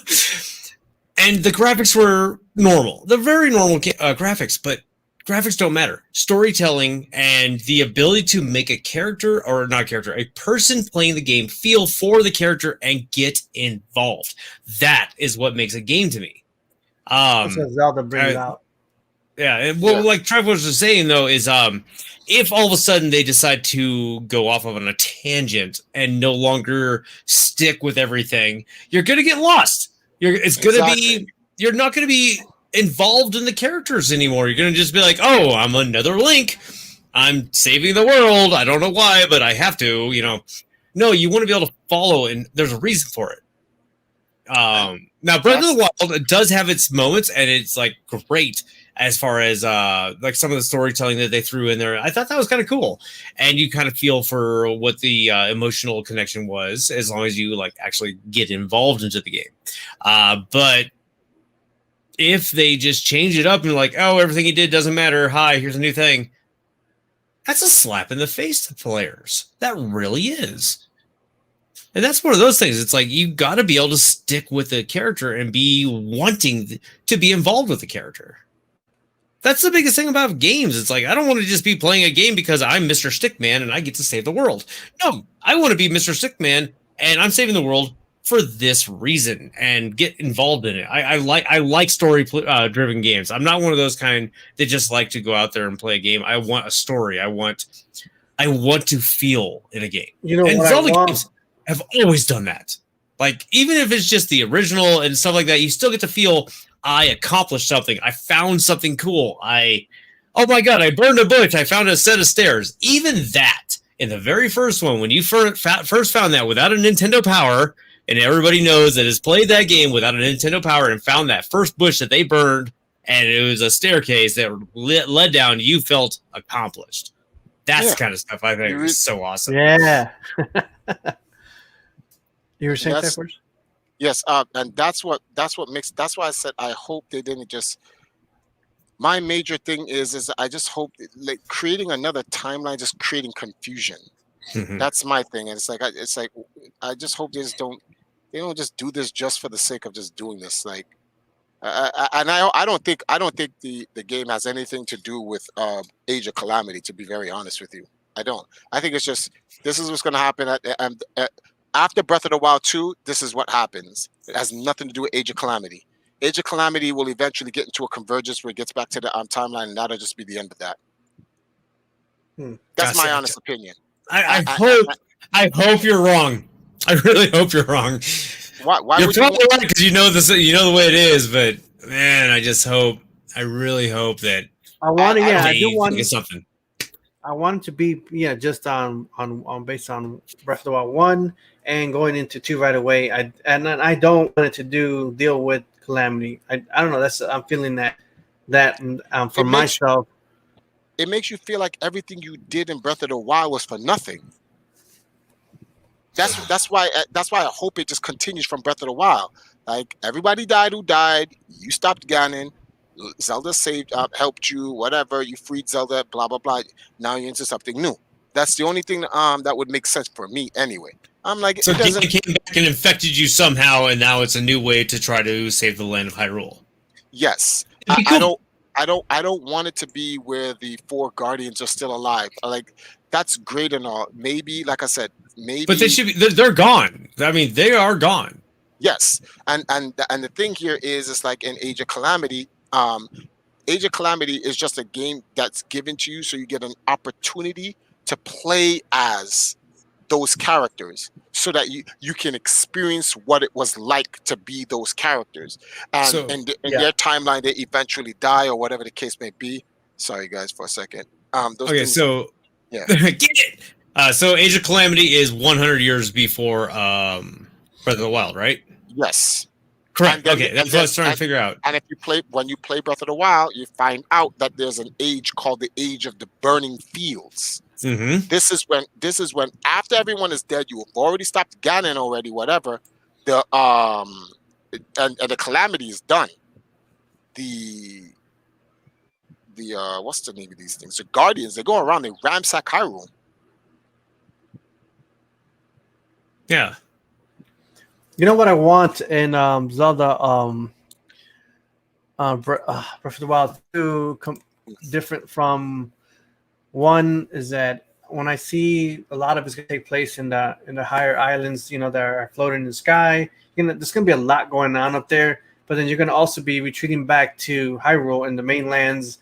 I've seen some videos of people making stuff, or thinking things through, hoping that we have more things to do and maybe some underground dungeons. Hopefully, I mean this is going to be massive. It's going to be real big. So they're basically not giving us much with the trailers, but I'm really hoping I can get on some dungeons here and go up in the sky, do a lot of stuff up there. So I got I'm just thinking how awesome this is going to be. But they've been working on it. Take their time. If they need more time, make sure do it right. Well, Nintendo did get a lot of flack when it came to not having actual dungeons like they did in every Zelda game. They did get a lot of flack on that. And they were saying, oh, you have hundreds of mini dungeons to do. It's like, okay, those aren't dungeons. Those are puzzles. And we all feel that. Everybody who's played Breath of the Wild knows or feels that those are more like puzzles to solve to do something. Very small things. The biggest thing is I would, myself personally, I'm pretty sure a lot of other people out there would absolutely love to have, I get into an area that is an actual dungeon. Like, this is level 1 dungeon. It doesn't have to be called level 1. You can do it any order, whatever.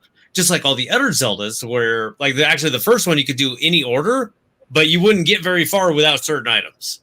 We all know that. You can get to the dungeon if you know where it's at, but you couldn't go very far.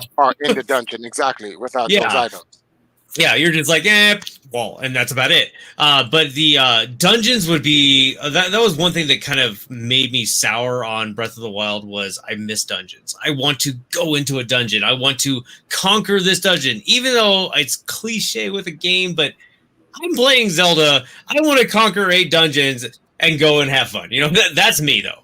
I love the dungeon, like conquer an entire area, not just say, oh, let's take your.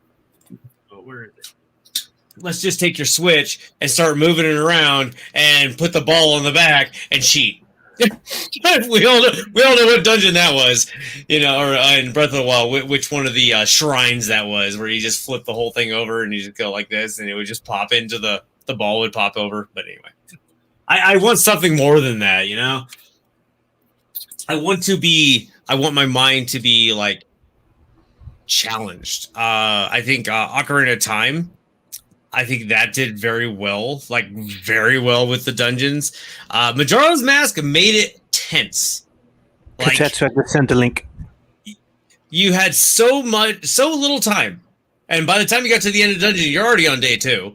So by the time you already got in there, you only had this little bit of time, and they made it more tense. Yeah, you remember that? You're like, I get to the freaking front of the dungeon, dawn of day 2. You're like, well, crud. Okay, time to get my game face on. You're like rushing as fast as you can to do this dungeon. And at the end of the dungeon, if you're not almost done with it, you're like, I gotta reset. No, I've been here for 4 hours. Just great. I love that kind of stuff, though. It's so good. It's so good. That's the kind of stuff that makes Zelda games so good. It's like getting in the dungeons, even in Link, the Adventure of Link. The Adventure of Link had the same thing. You had the overworld. Nobody gave a crap about the overworld. But once you start getting into those dungeons, that was the thing. I missed the dungeons and stuff like that, but not as much. It wasn't as much because the shrines were the dungeons. Mm-hmm. You weren't really fighting monsters in there, but I agree. The shrines are your dungeons. That's all they. Yes. They turned the dungeons into puzzles. That's all they did. As opposed to, remember, the dungeons in all Zelda games were a mixture of puzzles and dangers. The problem with the shrines are they were just puzzles. But you got to give them this. The shrines were perfect. Absolutely perfect. Oh no, I definitely love for portability. Yes. For short gameplay, because the Switch was, hey, this is their launch title. You can play this thing on the go, and a dungeon or a shrine will only take you 10 minutes if you're having problems. Hey guys, real quick, welcome on Katetsu to he just jumped in. Katetsu. Hey Katetsu, what's up, man? What's going on? Nice to talk to you guys again. I think we've done a show. I've done a show with Slayer Dan before, like the Christmas thing, and Triforce. Yeah, it was like last year. We did remember. Yeah. All right, your thoughts. Your thoughts on. Well, no, God, I really want to hear your thoughts. What are your thoughts and honestly, that's why I jumped on here. Like, I kind of wanted to like verbally. I won't be on camera because I can't set up everything real quick. My camera's been acting funky for a while, but no, like, okay, like, and we've talked about this before, and I told you like the timeline is like 100% like very accurate, but there's another theory that I think it could be, and you saw how I said it in the comments.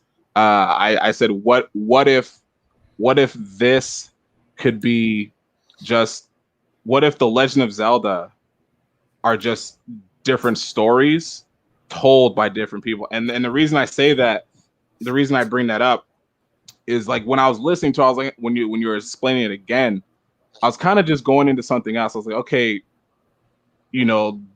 like just like I said, everything you have is just 100%. Like it makes sense.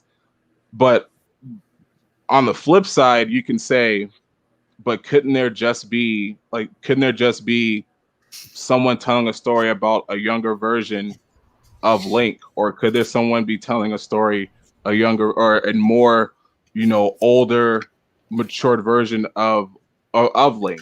And what we do know is that in all these stories, there's mentioning of Link, Zelda, and Ganon. Just like you said, like for pretty much you can say these are the stories of the Triforce. Like all these stories are being told differently, and this could be an example. Like like say someone came like okay, so we've all heard a story in our life about somebody, but in the back of our minds, we're like, did this really happen? Is this really true? Is this someone kind of bringing it, saying it this way? So, for example, say for example, you're just walking up the street and you see this building catching fire. And you ask someone, "Oh man, what happened?" And then someone says, "Oh man, someone was walking. The house was smoking. Someone saw it, ran in, grabbed the people out. By the time they got out, the building caught fire." And he said, "This people, oh man, that's crazy." Then the story gets passed on a couple times. Hey, did you hear about the guy who says doing these people in the fire? Someone asks, "Oh, what happened?" "Oh man, there was like a 2-story house. The roof of the house was blazing. Someone saw it. They ran in, saved like 3 people. By the time he almost got out, the house was already caught on fire. But he walked out of the house blazing. He saves people. Oh man, that's crazy." Story gets passed on a couple more times. Hey, did you hear the story about the guy who saved people out of the house? Oh no, what happened? Oh dude, it was like an apartment building, 5th floor house. The apartment building's on fire. This dude, fire department can't get in, but this one guy was like, "Yo, I'm gonna go in, I'm gonna save everybody." So he goes in, saves the people who were still left on the 5th floor, but he couldn't make it to the 1st floor. So he jumped up. He went to the scaffolding on the 2nd floor, climbed down, save everybody. Oh man, that's crazy. It gets passed on a little bit, but a couple more times. Hey, did you hear about the dude who saved people out of this building? Oh man, what happened? Oh man, it was like a 15-story building. It was on fire. 15-story, a couple of stories below 15 was on fire. Fire department, SWAT, they can't get in. They just determined everybody dead. This one dude was just like, "Nope, I'm gonna go in there and go save everybody." He went in, grabbed everybody who was left, but couldn't get down to the 9th floor. So he grabbed a rope, tied it. They all just climbed down the building, and everybody was saved. So pretty much that example is just couldn't you say the Legend of Zelda was told in theory? Like, and I'm not saying this is, but in theory, couldn't you say that the Legend of Zelda was someone who told the story of Triforce, but then as it went down the line, it was told differently. But the 3 main components were Zelda, Link, and Ganon. Now you can say Legend of Zelda 2 was just someone told the story of Legend of Zelda, and then they said, "Oh, but I didn't tell you about this story, the continuing story of this."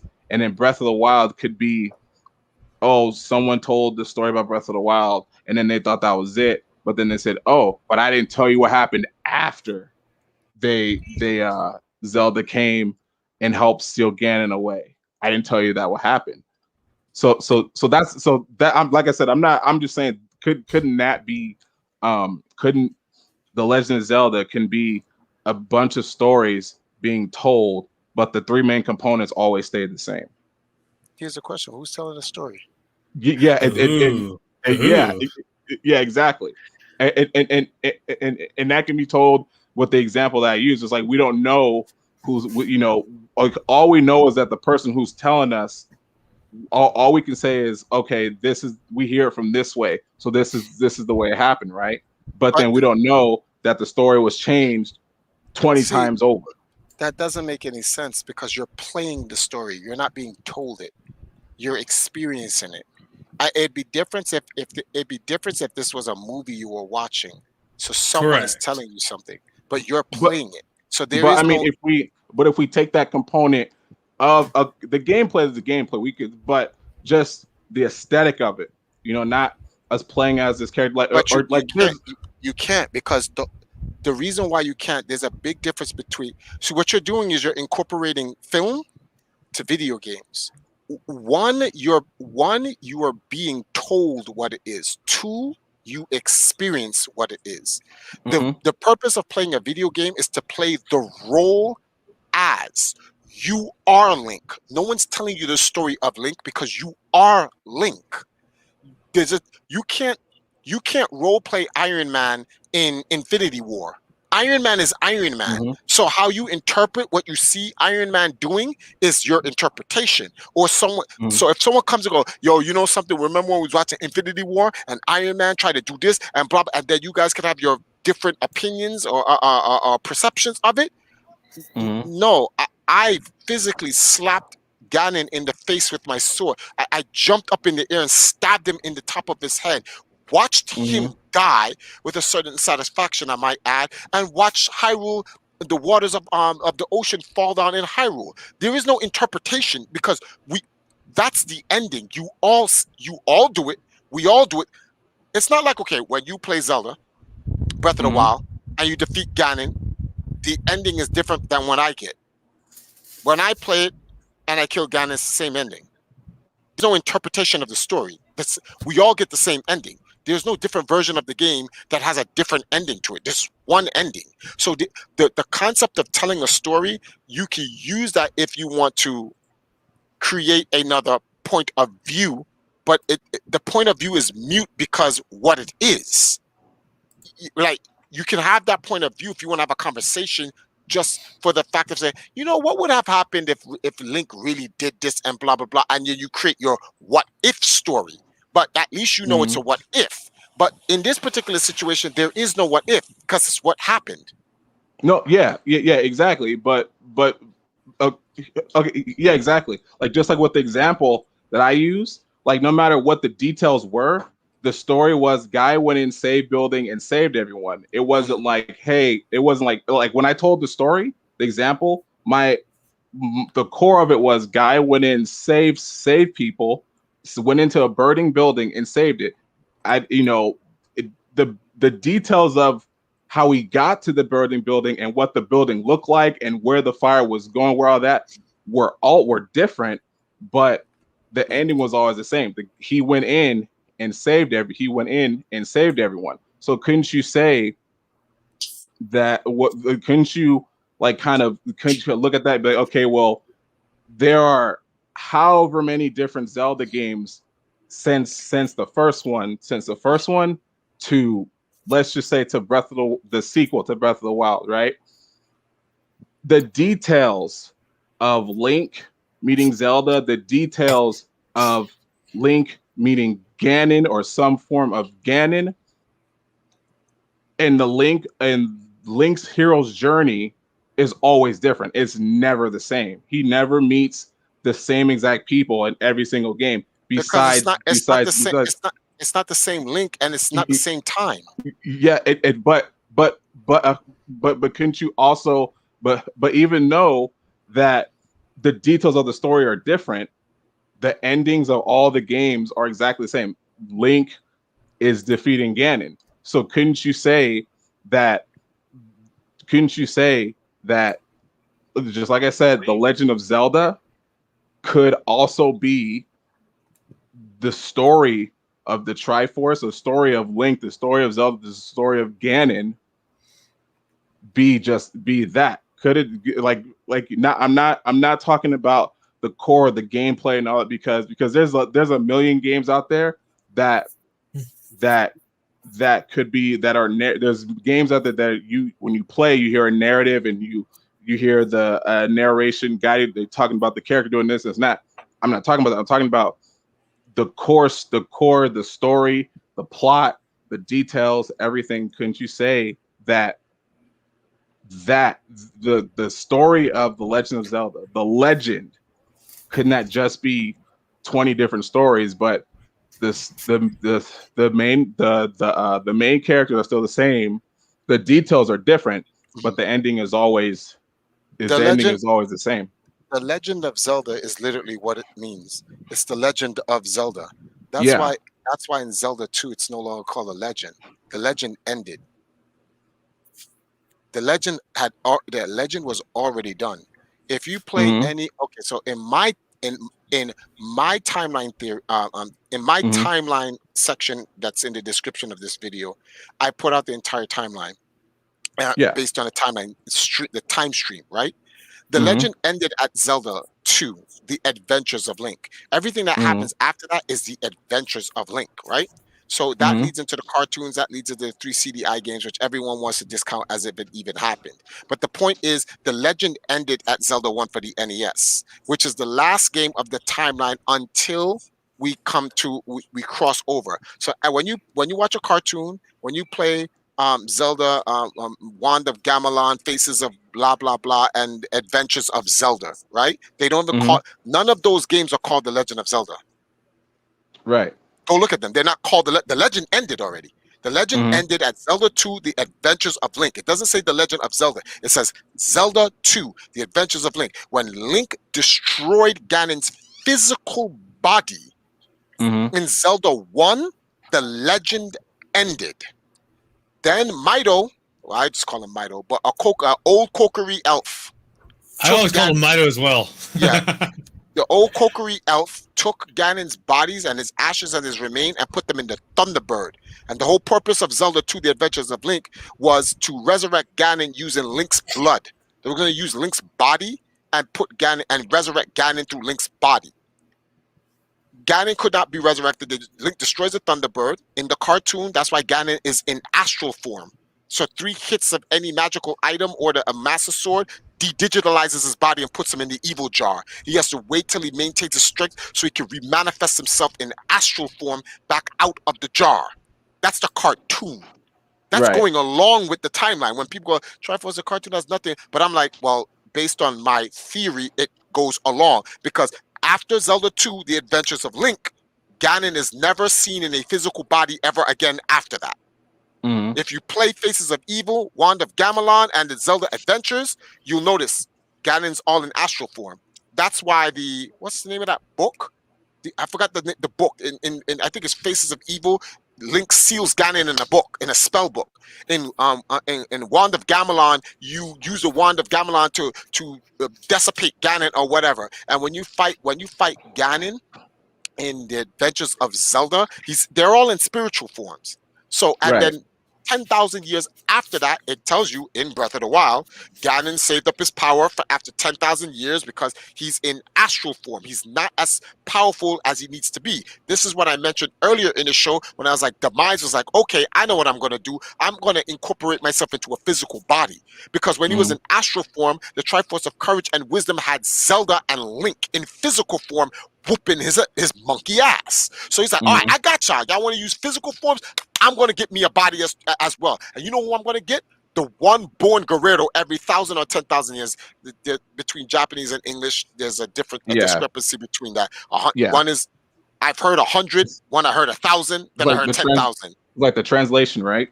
Yeah. The point is, it's over a lifetime or whatever before you see another male Guerrero later on. Okay, whatever. So multiple generations. Yeah, multiple generations or whatever that is, right? So now, what's this guy's name? Demise gets Ganon Dragmire's body, and he's used Ganon Dragmire's body throughout time. Remember, it's set it in the Link to the Past. When Ganondorf got the Triforce again, his laugh can be heard throughout the cosmos. That means in all versions of time. If you play Wind Waker, Link comes upstairs. This is a different Link, different body. It's not even the same bloodline Link. It's a completely different Link, period. And he comes in and Ganon's sitting on the bed on some pedo shit because Zelda's laying there and he's like, that's a real pedo scene. Like, come on, keep it real. That was a real pedo scene right there. But Ganon's sitting on the bed and he turns at Link and he's like, you don't know me, but I know you. That's why I keep telling guys, that's the same Ganon. Ganon knows Link. Each of the new Links that keep getting reincarnated and born, they don't know Ganon. You have to get the Triforce piece to know who Ganon is, because the Triforces are eternal and they maintain the data throughout the different generations. That's why when Tetra in Wind Waker, she doesn't know anything that's going on. She keeps Zelda, her mother, right? All of her knowledge in Hyrule, whatever. But when she turns into the mystical Zelda, which is funny, she turns from the black elf to the white elf, she knows all of the things that's happening because the Triforce of Wisdom gives her all of the information that the Triforce has maintained throughout the time and cosmos. The Triforce is an omnipotent object. It knows all things in time. So it can when Tetra transforms into Zelda, the Triforce tells Zelda what's going on.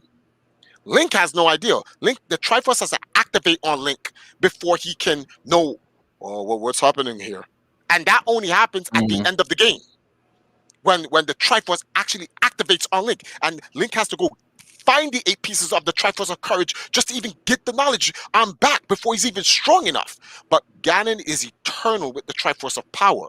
So the reason why I'm bringing all of this up is that none of the links, there's only one link that ever knows anything about the other links, and that's Twilight Princess. Twilight Princess Link, because that Link meets this hero of Shade, and the hero of Shade. The hero of Shade Link knows about Skyward Sword Link because in Hyrule Warriors he goes to Skyward Sword. He sees him and says, "You are not the original master, but you are like the master." So the hero of Shade is learning that there was links before him.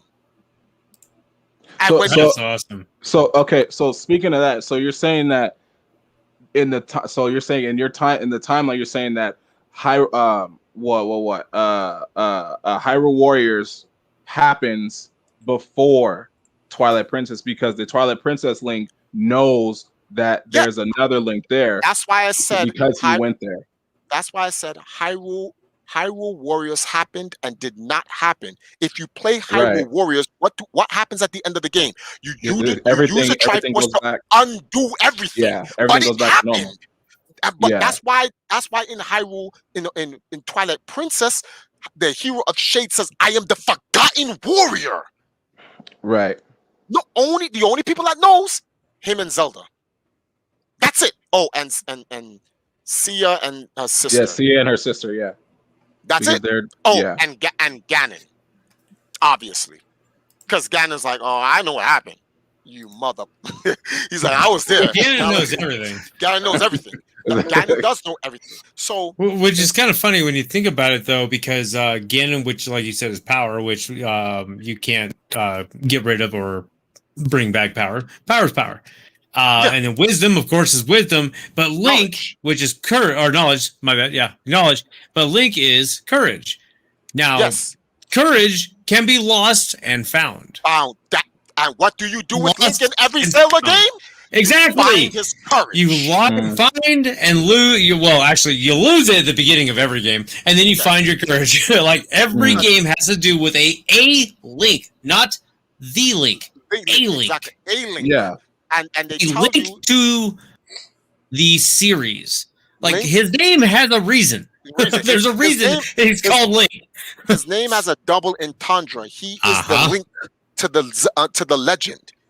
He is the link. When I say he's linked a link to the legend, he links himself all the way to the prime link, which is in Skyward Sword, which the hero of time, who's also the hero of Shade, knows about. That's why the hero of time is actually one of the most godlike links. He literally is. The one thing that they messed up with, even though that we know that it's a different Link every time, is they made Link look way too close to what Link looks like.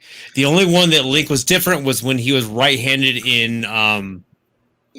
But keep in mind, Skyward Sword. They made a story for that though. They made a Did story. they? Yes, in game. They made a story for that in game. Remember, Link marries and has children, you know? Yes. That's why they all look the same, which would make sense. I'm like, you're going to always look like your family line. But they do kind of blend it in with like you're from the Kokiri for. Oh well, actually, that would make sense. That does make sense. That does make sense. He comes from the Kokiri Forest. Yeah, remember, it's like it does make 100% sense.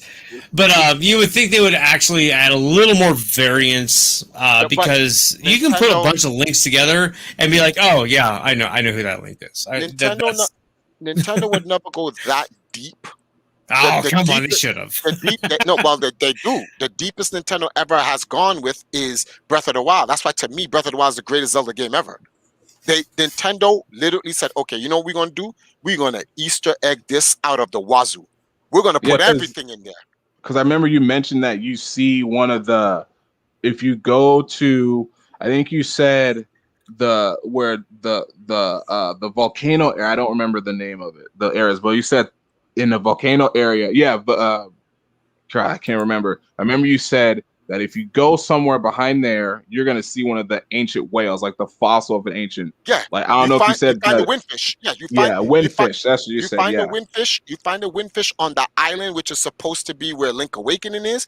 You find a windfish in Herba, blah, um, the ice mountains. There's an actual windfish. Yeah. There's 3 windfishes that you find in the actual game, and so you're saying to yourself, okay, so you ask yourself this question, right? In Skyward Sword, right?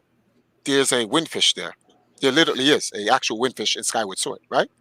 But there's a windfish in what's the name of this thing here? In Link's Awakening. Not too far from Herba Mountain is where the lost the ancient temple is, which is Skyloft that fell out of the ground. I literally played the game and proved that the Forgotten Temple is Skyloft. Literally. I literally went and turned on the game in what's the name of this thing here? Twilight Princess or Hyrule Warriors, one of the two. And I literally went to the actual statues of Skyloft and I mapped out in game. This is live on stream. It took me like 12 hours to do it. I was mapping the actual stuff, and then I went to the Forgotten Temple, or I think it's called the Fallen Temple in Breath of the Wild, and literally everything is there as is in the in Skyward Swords. So I was like, oh, so this is the temple that fell from the sky. Wow. The big angel statue that you said, that's the same big angel statue in Skyloft. Literally, I climbed up to it, and you can see, like, yo, it has the same markings and everything. The walls on the side of it that leads to the temple with the big angel thing in it, it's the same walls. Nintendo went that far in the details in the game. There's a guy in your chat. It's called his name is called the Mexican. What is he called? Mexican. What's his name? I call him Zuru, but Mexican Skynet, right? Skynet. Okay, Mexican Skynet. He watched me play the game. Literally, he was feeding me the info. He was getting pictures from the other games online, and we were lining. We call this online excavating, like we were acting like we were archaeologists. Right. My entire point we were playing the That's Zelda cool. game was to go around Breath of the Wild doing archaeological research to see if it matches up with the history of the game. And I'm like, there were too many coincidences for Nintendo to be like, oh, this was just a coincidence. There was like 100 different coincidences. With that many, it's not coincidence. Nintendo did that on purpose. They intended. Yes. They intended. They did that on purpose. There were too many Easter eggs, too many references. You can't tell me that the Minish Cap Woods was put. They were naming places after the games based on their locations and themes. Even Tide Island is like, come on, really? Like, we're gonna act like that's not Link's Awakening? Yeah. Like, come on, man. Even the mountain that you go up on where the big egg is supposed to be is the same way. I think you mentioned that too. They named the beach after the game. And then when you now play Age of Calamity did remember when we was like, oh, but I wonder what these places would have looked like before they were destroyed in the age of the burning fields. When you play Age of Calamity, now you see what they look like. Yeah. And then there's no question whatsoever. You're like, oh, this is definitely what it is. Definitely what it is. So and that's why, so when you look at the games after Zelda, The Legend of Zelda, which is the final game of the legend, after that, everything was the Adventures of Link, and then 10,000 years passed.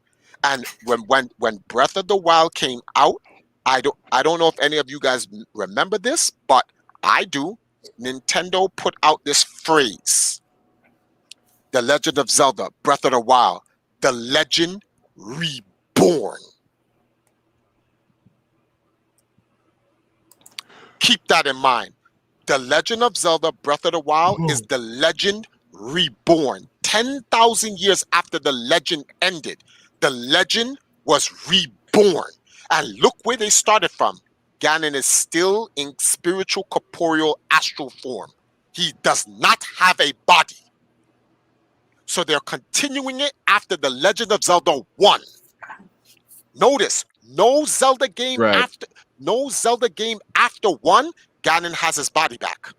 Yeah, he was always in another body. He was always like you said, he was always in astral form, or he took another form. Another form. Yeah. That's why I said my timeline makes sense, because in my timeline, in the time stream, the legend ends at Zelda 1 because Ganon has no body after that. That's why it would make sense that in Zelda 2, but Ganon, after being destroyed, right, he's like, I know what to do. I need a body. So he's trying to get Link's body. So when I see that nastiness go on his body, remember, that's how we use. That's what he did to take over the Guardians. So I think he's just trying to take over Link. So you're saying when you said, "Oh, I need a body," the sequel of Breath of the Wild 2 is to get Link's body. Yeah. Okay. It's the malice. It's Calamity Ganon's malice trying to corrupt Link's body. Right. But now, this would make sense why it can't take over Link's body outright, because it's the Triforce of Power trying to fight the Triforce of Courage for the owner of one body. Yeah. I got you. Yeah, I like I said, I didn't come on here to like argue. Like I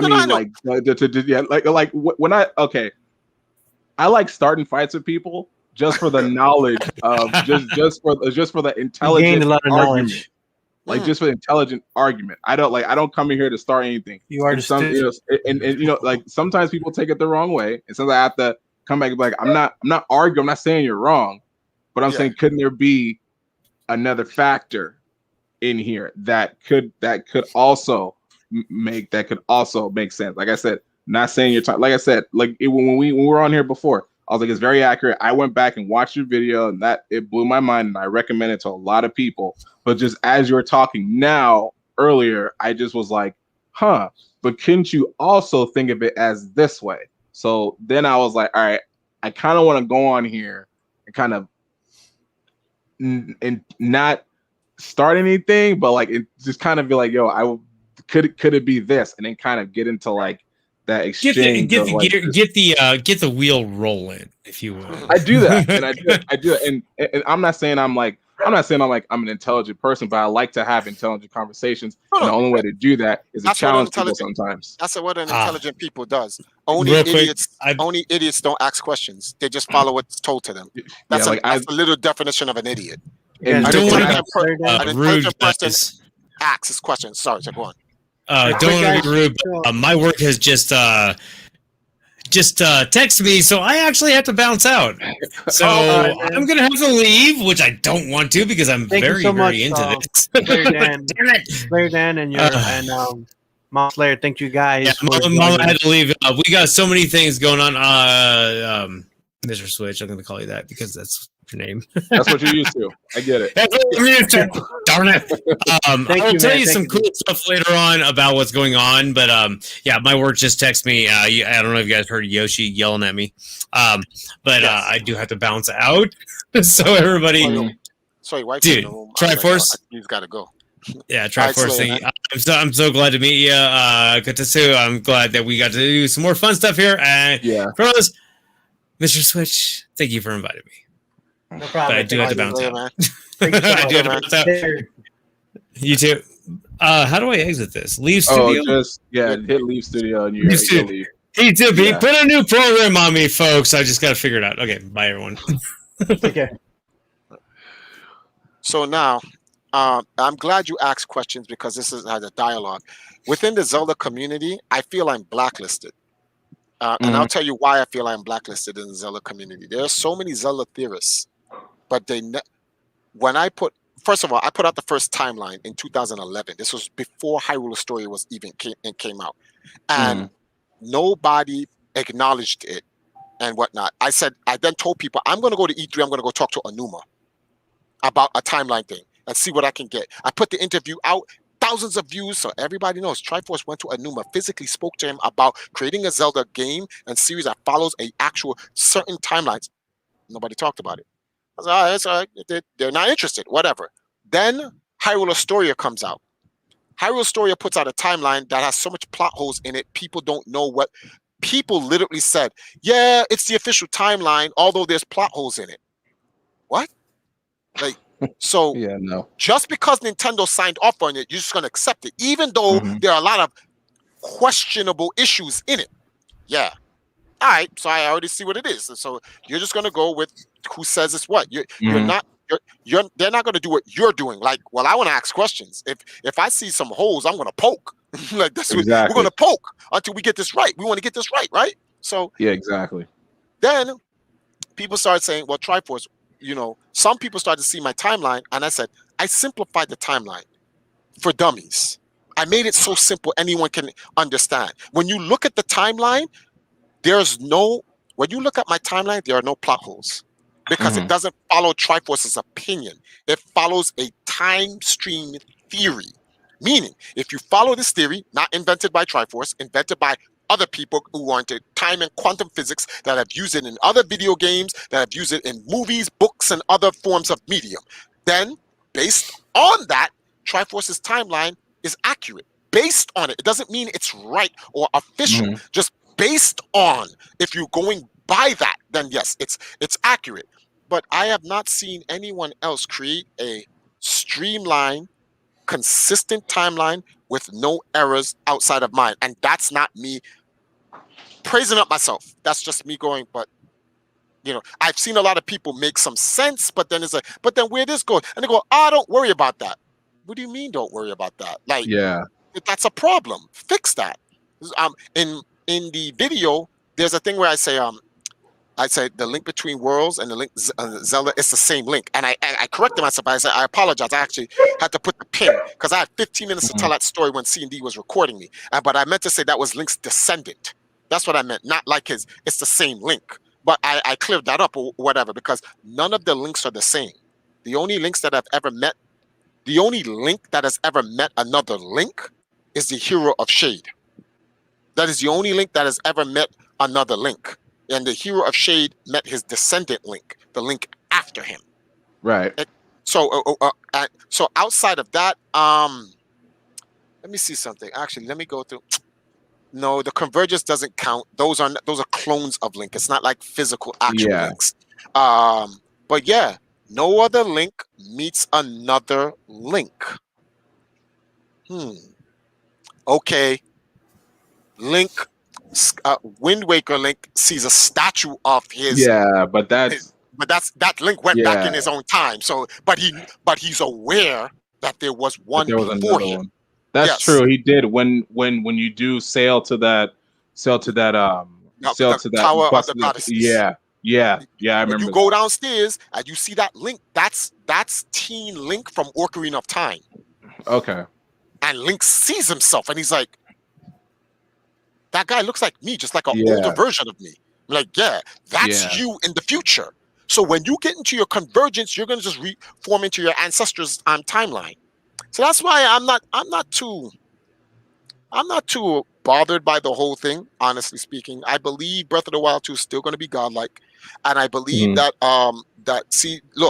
there's a DLC for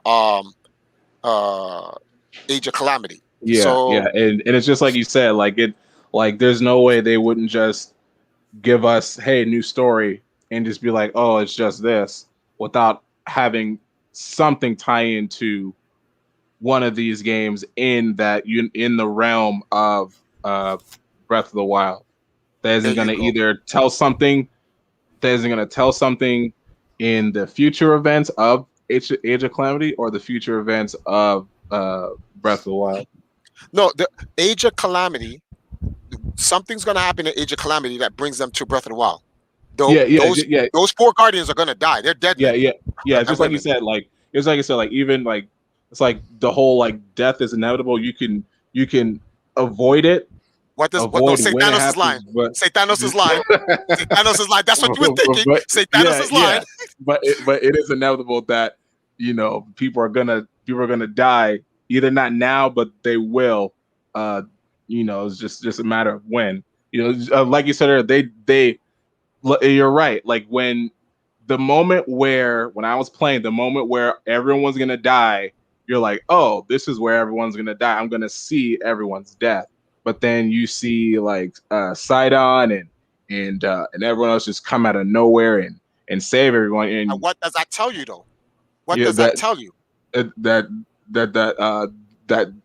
the future came back in time to save their past selves. That means the future still exists.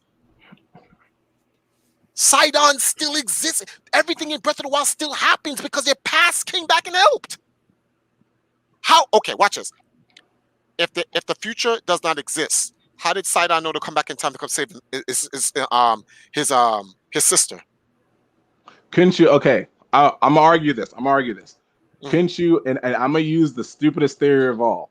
And I know it's stupid, but I'm gonna use it. Couldn't you say that it's like a Back to the Future theory? Yes, but let's go with the Back to the Future theory. Okay. At the end, what did Marty change? He at the end of which one? Which movie? 3.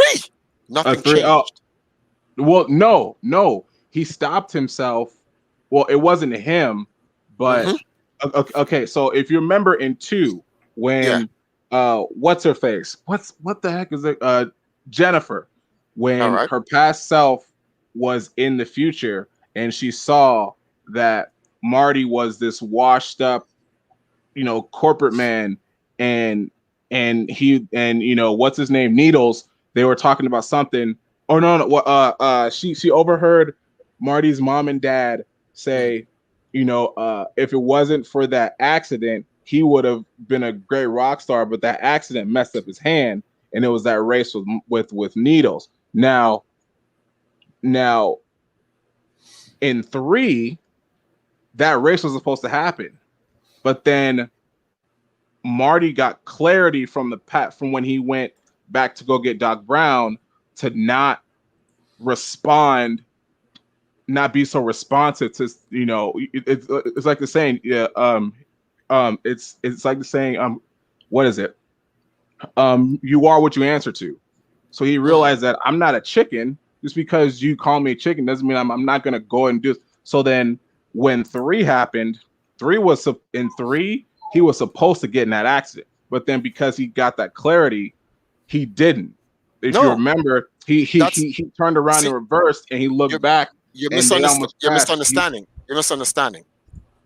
Let's go to part 1. Let me show you how the future works. Let's go to part 1. Okay. In part 1, what is supposed to happen to Marty? In part 1, and what happened to Marty was he went to the past, but then he came back. When the end of part 1, he came back at a certain point where he saw himself go into the past to try to stop, and then the side thing was, why did he try to stop himself from going back into the past? He didn't stop himself from going back in the past. He was trying to stop Doc Brown from getting shot. So that's why he went 10 minutes. He went 10 minutes into the past before he actually goes, but then he ended up somewhere else. So the goal of him, he went back to get home, but he said, if I can go back 10 minutes to stop Doc Brown from dying, I'm going to do it, because Doc Brown ripped up the letter. So originally he went back to the future to go home, but then he was like, wait a second, if I can stop Doc Brown from dying, I can. He gave him the letter. He ripped up the letter, and then he said, I'm going to go 10 minutes back. But he felt like, but still, he didn't. But, Doc Brown read the letter, and he said, why didn't you let? He said, what the hell? I'm going to read it. So that's what happened. And then he ended up going home. But then he changed things, because that's a whole nother thing. He changed things because his dad was a... When he did that, what is that called? You said that was a divergence, because he changed what happened in the past. Right. When he made a change, Doc was supposed to die. When you make a change, you create something called a paradox. Right. A paradox is like a cancer in time that eats away at time, because things are not going the way it normally supposed to be. Time then tries to correct itself by doing things, alternate avenues to get to the same end result. Doc is going to die, and there is nothing Doc can do about it. Now, whether he dies the same way or dies in the same time, it doesn't matter. He's going to die. When Right. Doc dies, time will fix itself to shuffle whatever ending it originally wanted to have. That's what's going. That's what's going to happen. So it's like in Age of Calamity, right? It doesn't matter Yeah. if Poseidon went back to go save his sister or Right. whatever. His sister's Right. gonna She's die gonna die anyway. She's gonna die anyway. And when she dies, the Age of all they did in Age of Calamity was delay The the inevitable. Age of Calamity. Exactly. Yes, the Exactly. Age of Calamity is still Ganon is still gonna come up later on, and he's gonna destroy everything. It may not be. Right. It may not be in the same year in which Link stopped him.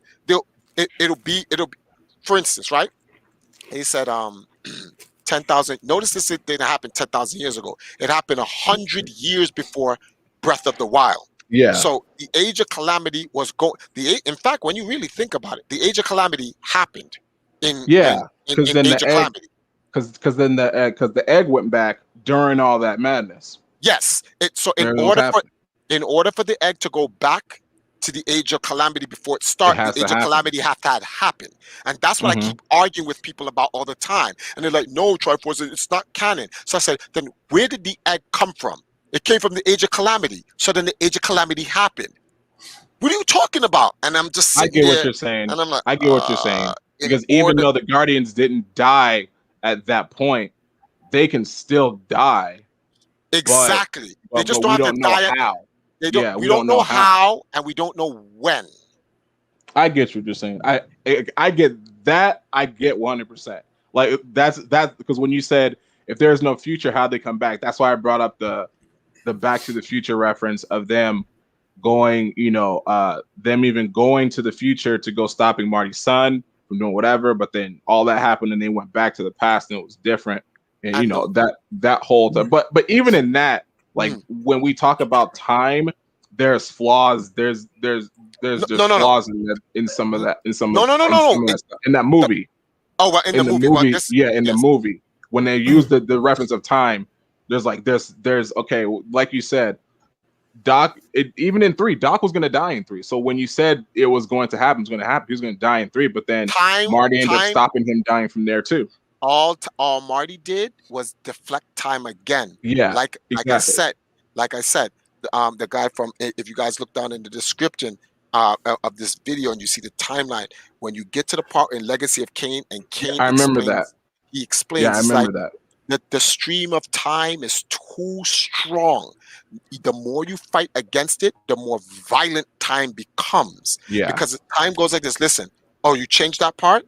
Okay. I'm just gonna do this, and Doc will die here instead. You change that part, then the time goes, okay, I'm gonna do this, and Doc's gonna die here. You change that part, then time goes, okay, we want to play these little games.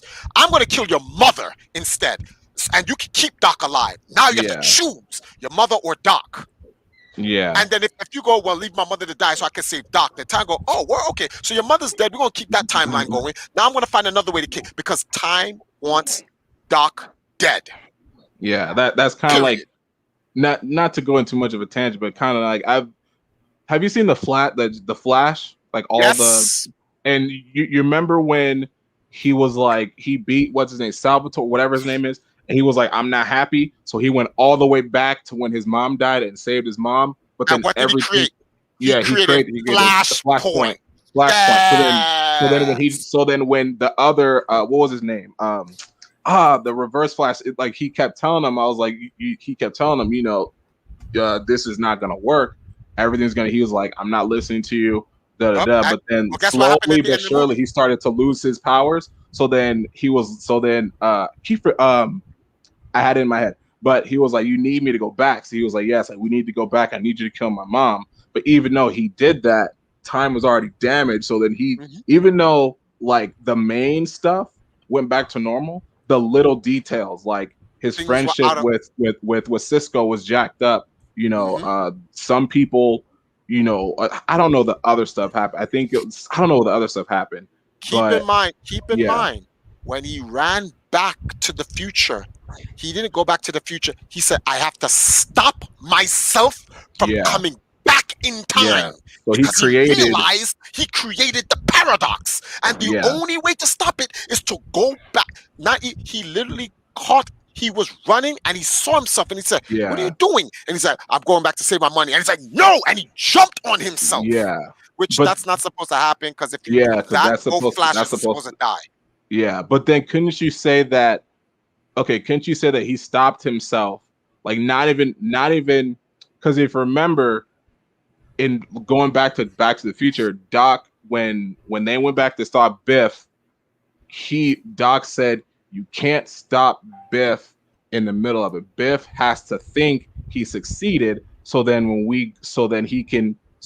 the point that we go back in time can still happen. But the fact that the Flash stopped Barry should have waited for himself to save his mom, so then things could at least be somewhat. But he stopped himself midway Because he which realized caused the Flash. Nobody is Yeah. because he realized the Flashpoint paradox, and then even Mhm. worse, when he went into the future, he gave Bruce Wayne his father's message. That was worse. Have you watched Demons? Oh Have you watched- yeah. That's right. That was it. Bruce or was it? I thought it was somebody else. No. Thomas Wayne gave a letter to Wally. Yeah. Wally went back to his that's right, that's timeline right. and gave it to Bruce Wayne. Right? Yeah, Bruce that's Wayne right. watches. This is all up. You have to understand what this is all about, right? I don't think people even realize how deep DC's terrible at doing things in the movie wise. Zack Snyder fixed stuff, but then they agree. disrespected Calvin, whatever. They should just fire that whole staff and just say, Zack, here's $1 billion, fix this, because they're all idiots. If I was a head at DC, I'd be like, you're all fired. Zack, fix it, please, because it's just morons. But if you notice, Flashpoint is so godlike that it affected the entire multiverse timeline of DC. It's even shown in the WB Flash and the alternate universes, Crisis on Infinity Earths. Yeah. Mm-hmm. The Flashpoint created Crisis on Infinity Earths. Yeah. Which yeah. If you look at the there's a DC something called the one where That's Superman, right. Trigon, That's Skynet. That's right. He said he had memories of other from that world, from other. He said he had yeah. Mm-hmm. So so Wally West created a paradox. That's why the two most important, not Wally West, Barry Allen, the two most important Flashes ever. The two most important Flashes is the one from the Justice League movie, yeah, and the Barry Allen in the cartoon and the television show, which the cartoon version is just it's the same Barry Allen. Actually, it's not a different timeline Barry Allen. It's just that the WB version is just like, okay, here are the other things that Barry Allen's done in his own thing, not with the Justice League, but as Flash on his on his own. That's it, because that's why that's why they did that cameo with the two Flashes meeting each other. Yeah. And he was like, wow, what? You ever notice it's not the other Flashes that had that interaction. It's the same. Do you know why the Justice League Flash met Barry Allen?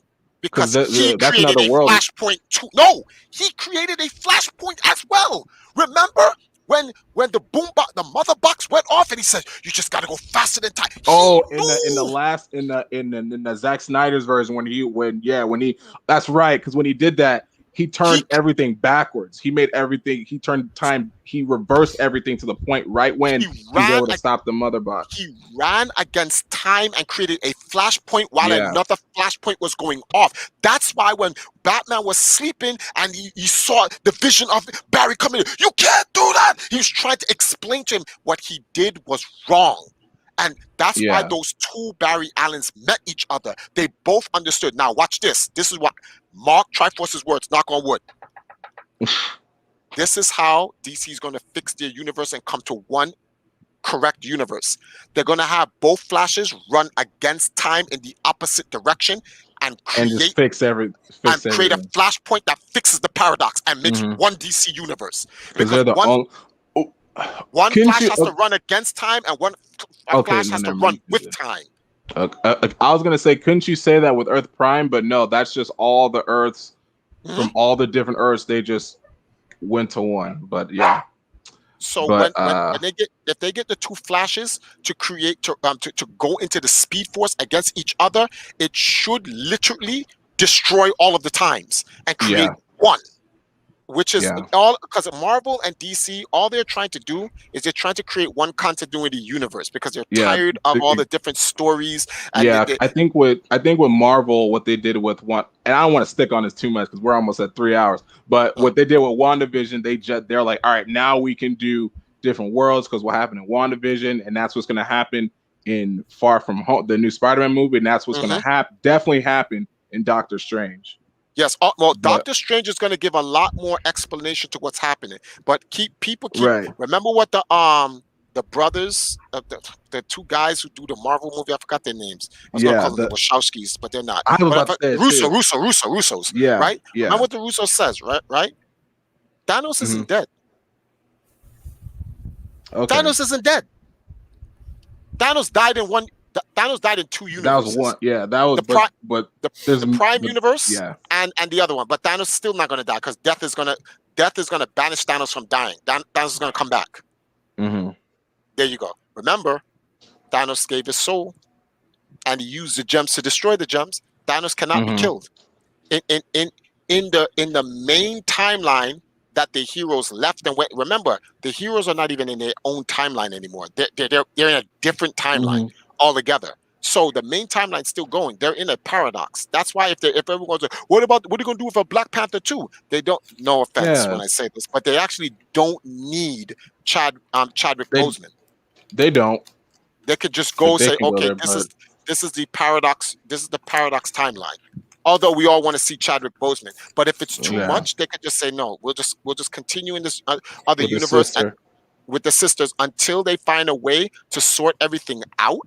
And then they go back to the original universe where King T'Challa died by Thanos with the snap. Now you can justify Chadwick Boseman not being there and Shuri taking up the Black Panther mantle. And then Shuri having a child, and she names her child T'Challa II. And you can get a new actor and put it. Yeah. Yo, what are you people hiring me, man? Stop playing these games. Right.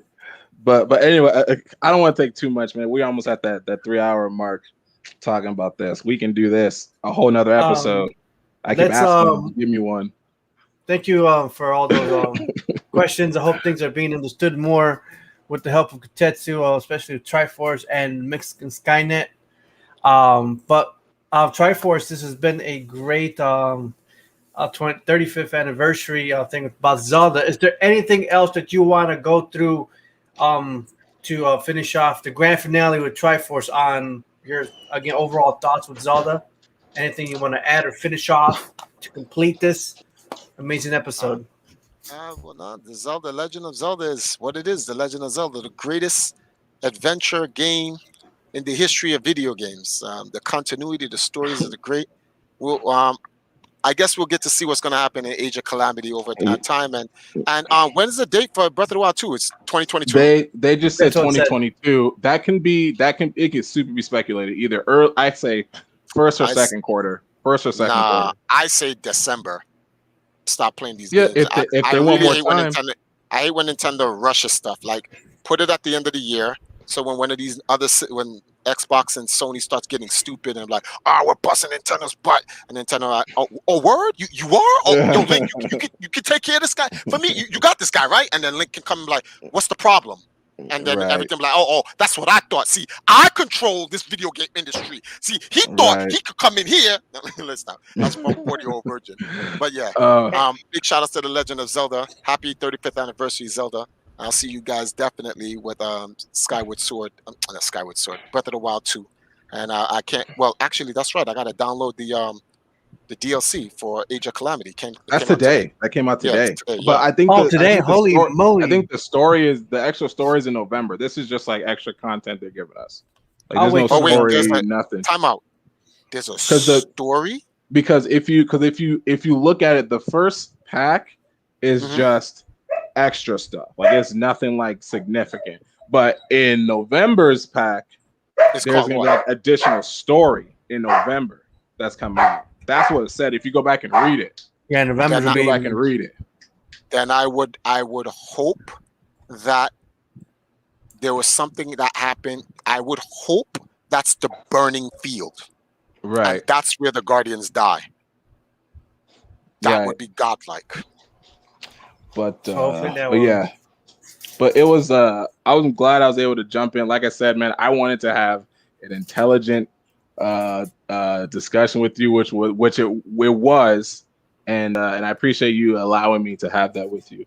And Definitely. Cliff said he wants more of this. We should do more of this We stuff. should do more. More banter kind of stuff.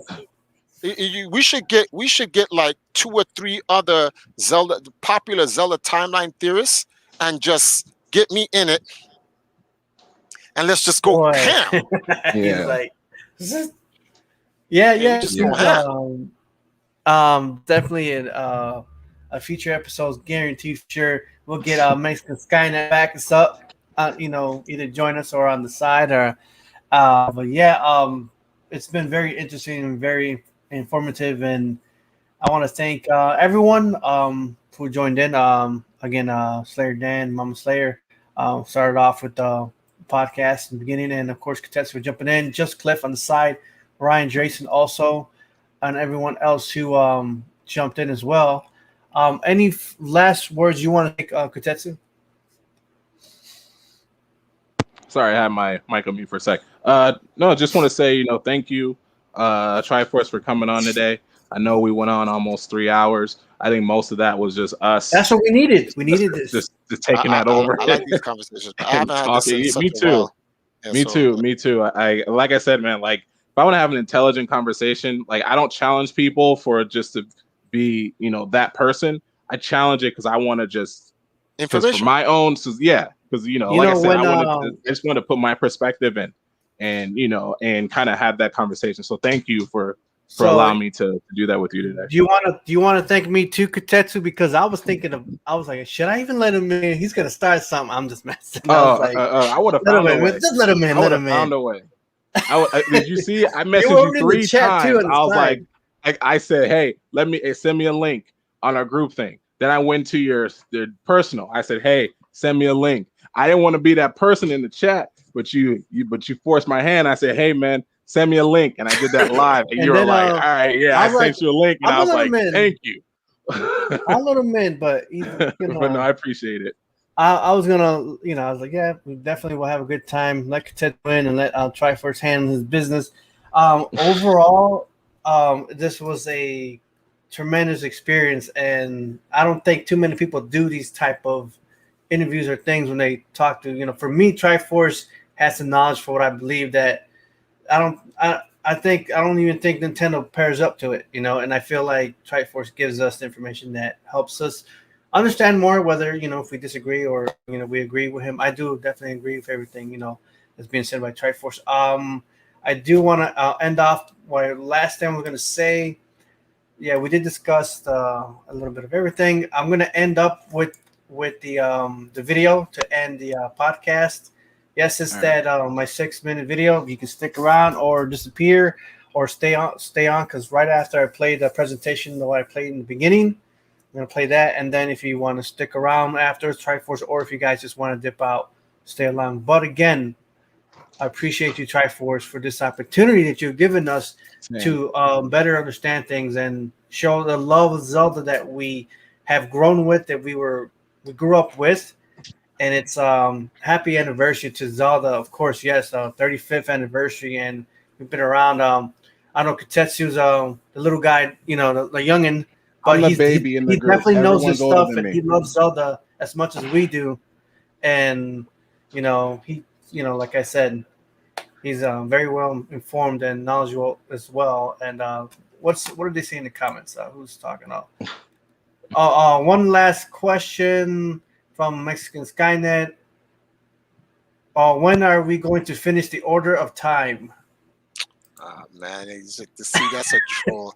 Because it's so hard. I was supposed to do the Order of Time was supposed to be me playing all of the Zelda games in the order I said them in, so people can see the physical evidence of the timeline itself as it's played out.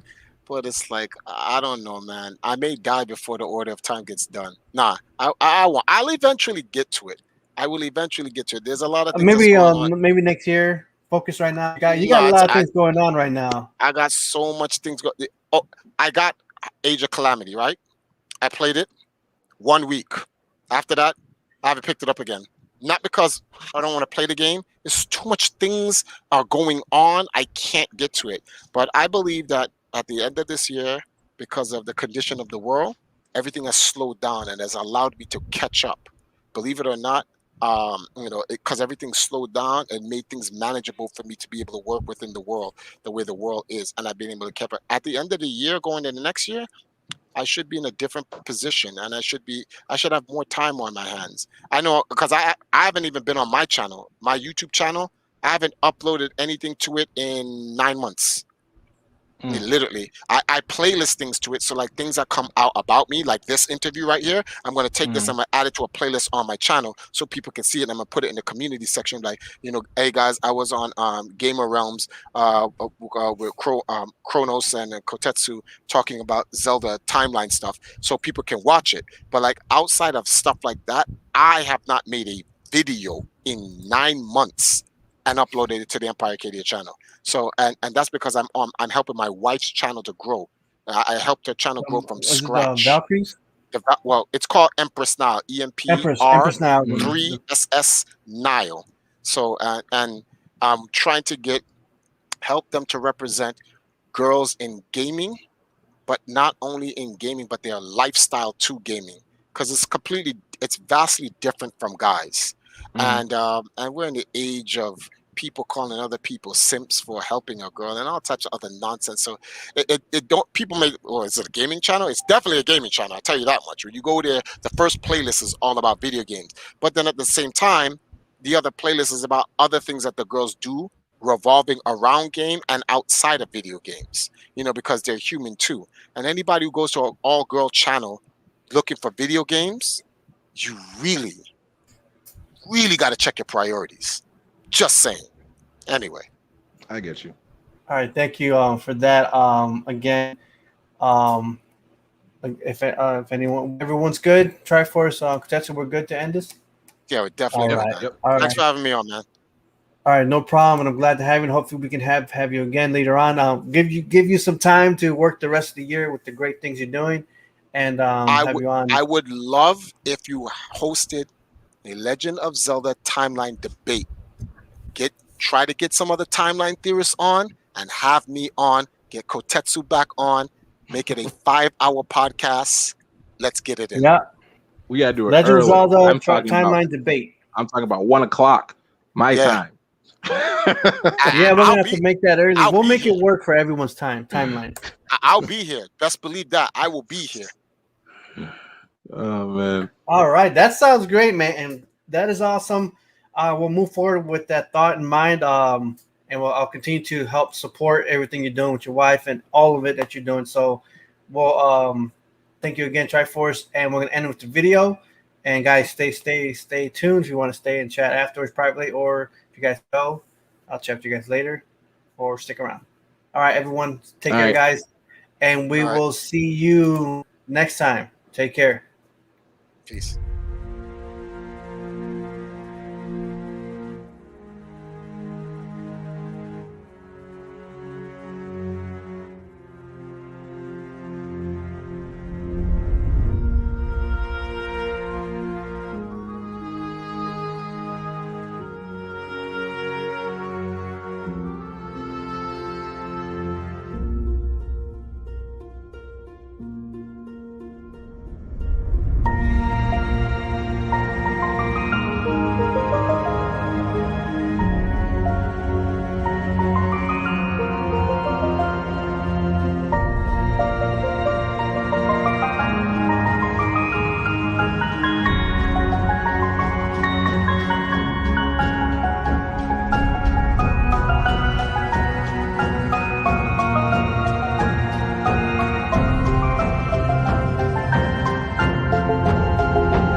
I wanted to finish Okay. one last thing that tomorrow, we're still live. Hold on. Tomorrow I'm going to be doing a thing with Retro Styles. And it's going to be, for those who want to see it, I'm going to be reviewing Ghostbusters. That'll be tomorrow, 7 p.m. Central Time. I'm going to be reviewing the older and newer trailers. I've been wanting to do this for a while, so I'm going to do it tomorrow. So if you guys want to join, see you guys till next time.